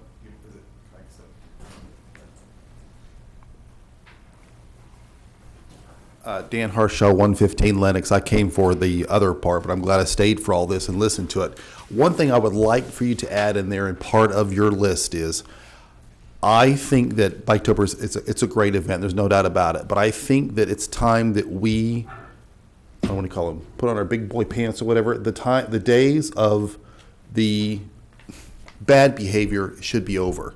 Biketoberfest wasn't over a day, and you could go on YouTube and watch a 40-minute video of women showing their wet panties and their bras and men hooting and hollering with their cameras and videos. That should be completely against the rules. If you're not a adult nightclub, you do not have that kind of atmosphere going on. I think it's deplorable, and these men that come to the event should be, ashamed. It's their behavior, but it's something that should not be inside or outside anywhere on Main Street. The only place it should be happening is lollipops. Thank you. Did you get the Zimmerman email? Oh, yeah. Okay. Everybody did. I had friends in Atlanta call me because, what is going on with Daytona? And my friends won't come visit me because they believe that's how Daytona is 365. And it's really a shame. We should stop that. It's deplorable, and it should just end. Thank you. Thank you. Okay. That's a good. So we'll communicate on that, okay? Okay. Reed, strategic planning priorities? Well, it looks like you got one. Did ask last time if we can get any input on this. Yes, you did. Pardon me? Yes, you did. I got some. Oh, okay. Right. Yeah. So if there's anything additional, I just repeated what I had in there last time. If you look at our minutes, number 4 was changed to read improve public signage, including parking, not just the parking signage. Right. We also, the future land use map change for the industrial zone. That was noted, yes. The lodging. Right, but I mean, that's what should be on here. And actually, seeing what Ocean Dunes is going through right now with a future land use map that somehow either never got changed or got changed again, and its future land use map is very, very important. Yeah. And that is, it's just a map change. It's something that the city could do as the applicant for them. It doesn't have to be done, by the property owners, but that one's really, really, really important. Mr. Chairman, number 3, again, raises a very interesting question. In 2002, when we were looking at the redevelopment area that is called the Main Street redevelopment area, it was clearly proven that there were more people involved in it than just Main Street. And everything we did, by implication, left them out. And this does as well. I mean, create a business directory and public parking brochure for Main Street or for the Main Street redevelopment area. I eat in restaurants, and I know people who have businesses who are paying the same tax into the fund that the few businesses on Main Street pay, and everything we do seems to exclude them rather than include them. And I have problems with number 3 as it's currently drafted. I think we need business directories to let people know about all of the resources in the redevelopment area, not just Main Street. And it's continued to bother me. Yeah. And maybe, Reed, you could share with me what is the overwhelming emphasis on this street, given all of the property in the redevelopment area, that is all equally contributing and paying into the fund? Number 1, it's not intentional, and number 2, I would tell you that it's not just Main Street. It's A1A. There's a lot more we can put on there. But I'll give you an example. If you go down to Beach Street right now and you look at a directory we put out there, it's for right in that core area of Beach Street. Includes some side streets like ISB, but it's that core walking area that's involved here, rather than going to all ends down to Ridgewood. Well, I would argue that our core walking area in the Main Street redevelopment zone is A1A and not Main Street. And I think I'm not alone in either empirically proving that. So number 3, I'd be much more comfortable if it was the entire Main Street redevelopment area, or eliminate number 3 as not a priority that rises to the level of the other 4 items. That's just a personal comment. Well, and actually, I think it should be Sea Breeze, the whole area. I mean, just not even the redevelopment area, but that whole core concept. Well, except we're not funded for Sea Breeze. I realize that, but we don't have money anyway, so. Am I off base on this, or? No, but I think the intent, Gary, is that it's the area. It's not just intended to be Main Street. Well, what's happened is the special dispensation that's given merchants on Main Street that is not granted to merchants on A1A for special events is driving a lot of the, it isn't intentional, I'm sure it isn't, but it just happens to look that way. It just happens to, and here, it's not just a perception. This would be a real document that would exclude Rossellini's restaurant, but might include a restaurant on Main Street, and I just don't get it. Let me just clarify that we would provide, it's a question of how you put that together. Downtown, we're including a website that includes everybody. We'll produce another document that because there's so much area, you got to create. The map is much larger, has a lot more information on it. I don't think A1A is that much longer I'm not disagreeing than Beach with Street. You. I'm not disagreeing. The intent is the Main Street redevelopment area. Okay, well then let's we'll change the wording and add area in Yeah. there. Okay. And I'll be fine. Good. Sure. You sure? Does that do your strategic planning, Reed? Moving on to project updates for redevelopment. Sure. Just very quickly, want to let you know about the East ISB RFP that was approved to be issued. We're working on that so that it can get out and be in on the street for next week. Have to have a publication, and then we have about 30 days for a response to that. And when they come up with their schematic design concepts and such, those will be run by us? That's the preliminary. There'll be a selection committee. Okay, that- I'm not that- talking about the selection, I'm talking about when they start doing the design before they get too far along Yes, it. at a 30, Yeah. usually at a 30% level, we'd have a meeting to review that. Okay. Is that staff does or we do?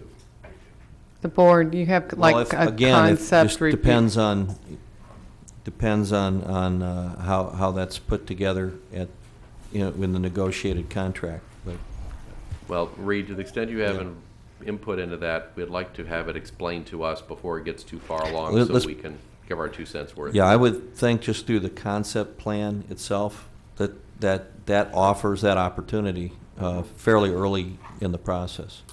We just appreciate that. Okay. You're talking about the RFP right now? Yes. On the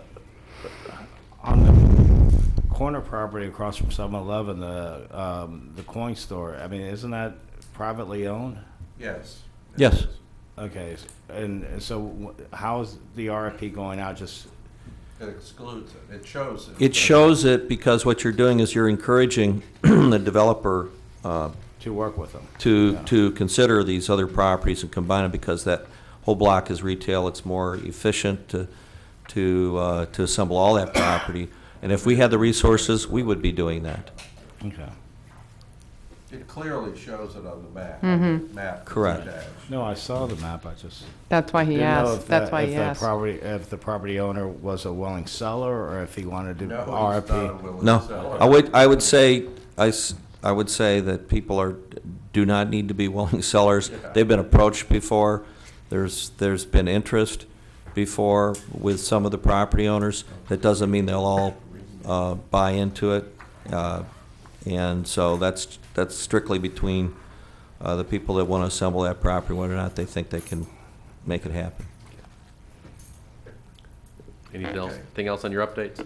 Yeah, I talked about the parking. I failed to mention that one of the other items that was in front of the commission was this last week was a public use permit, and we're looking at the addition of some more parking over at where we're assembling property for breakers, and using that as temporary parking right now for parking more cars. Again, because whether it's Joe's Crab Shack or anyone else, there's a need for some additional parking in that area. So because we're having some difficulty getting the third parcel right now, the decision has been made to try to create a temporary parking lot, not like same rules that are used elsewhere, and to have the city provide that for now, as opposed to do anything else like continue to just simply pursue acquisition and let it sit there when we couldn't put it to use. Development right now? I mean, it's There's some, yeah, they're doing some Site work. some of the site work. That's correct. Anything else? That's it. Any board comments? We'll start with Dina. Come around. It's You been don't a have to long say meeting, anything, so Dina. I'll just let it go. Gary, good. Tim? Nope. Tracy, good. David? No. No. Teresa? The new plans look nice. Thank you all very much. That's been constructive and enlightening.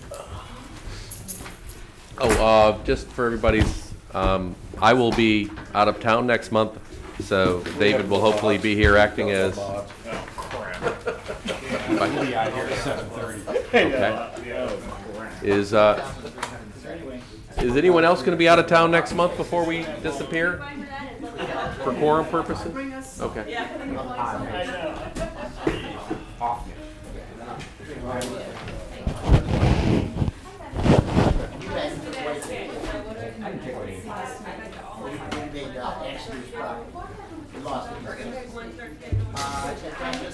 He's made enough money off of that parking lot. Well, no, for our public use, I'm talking about into the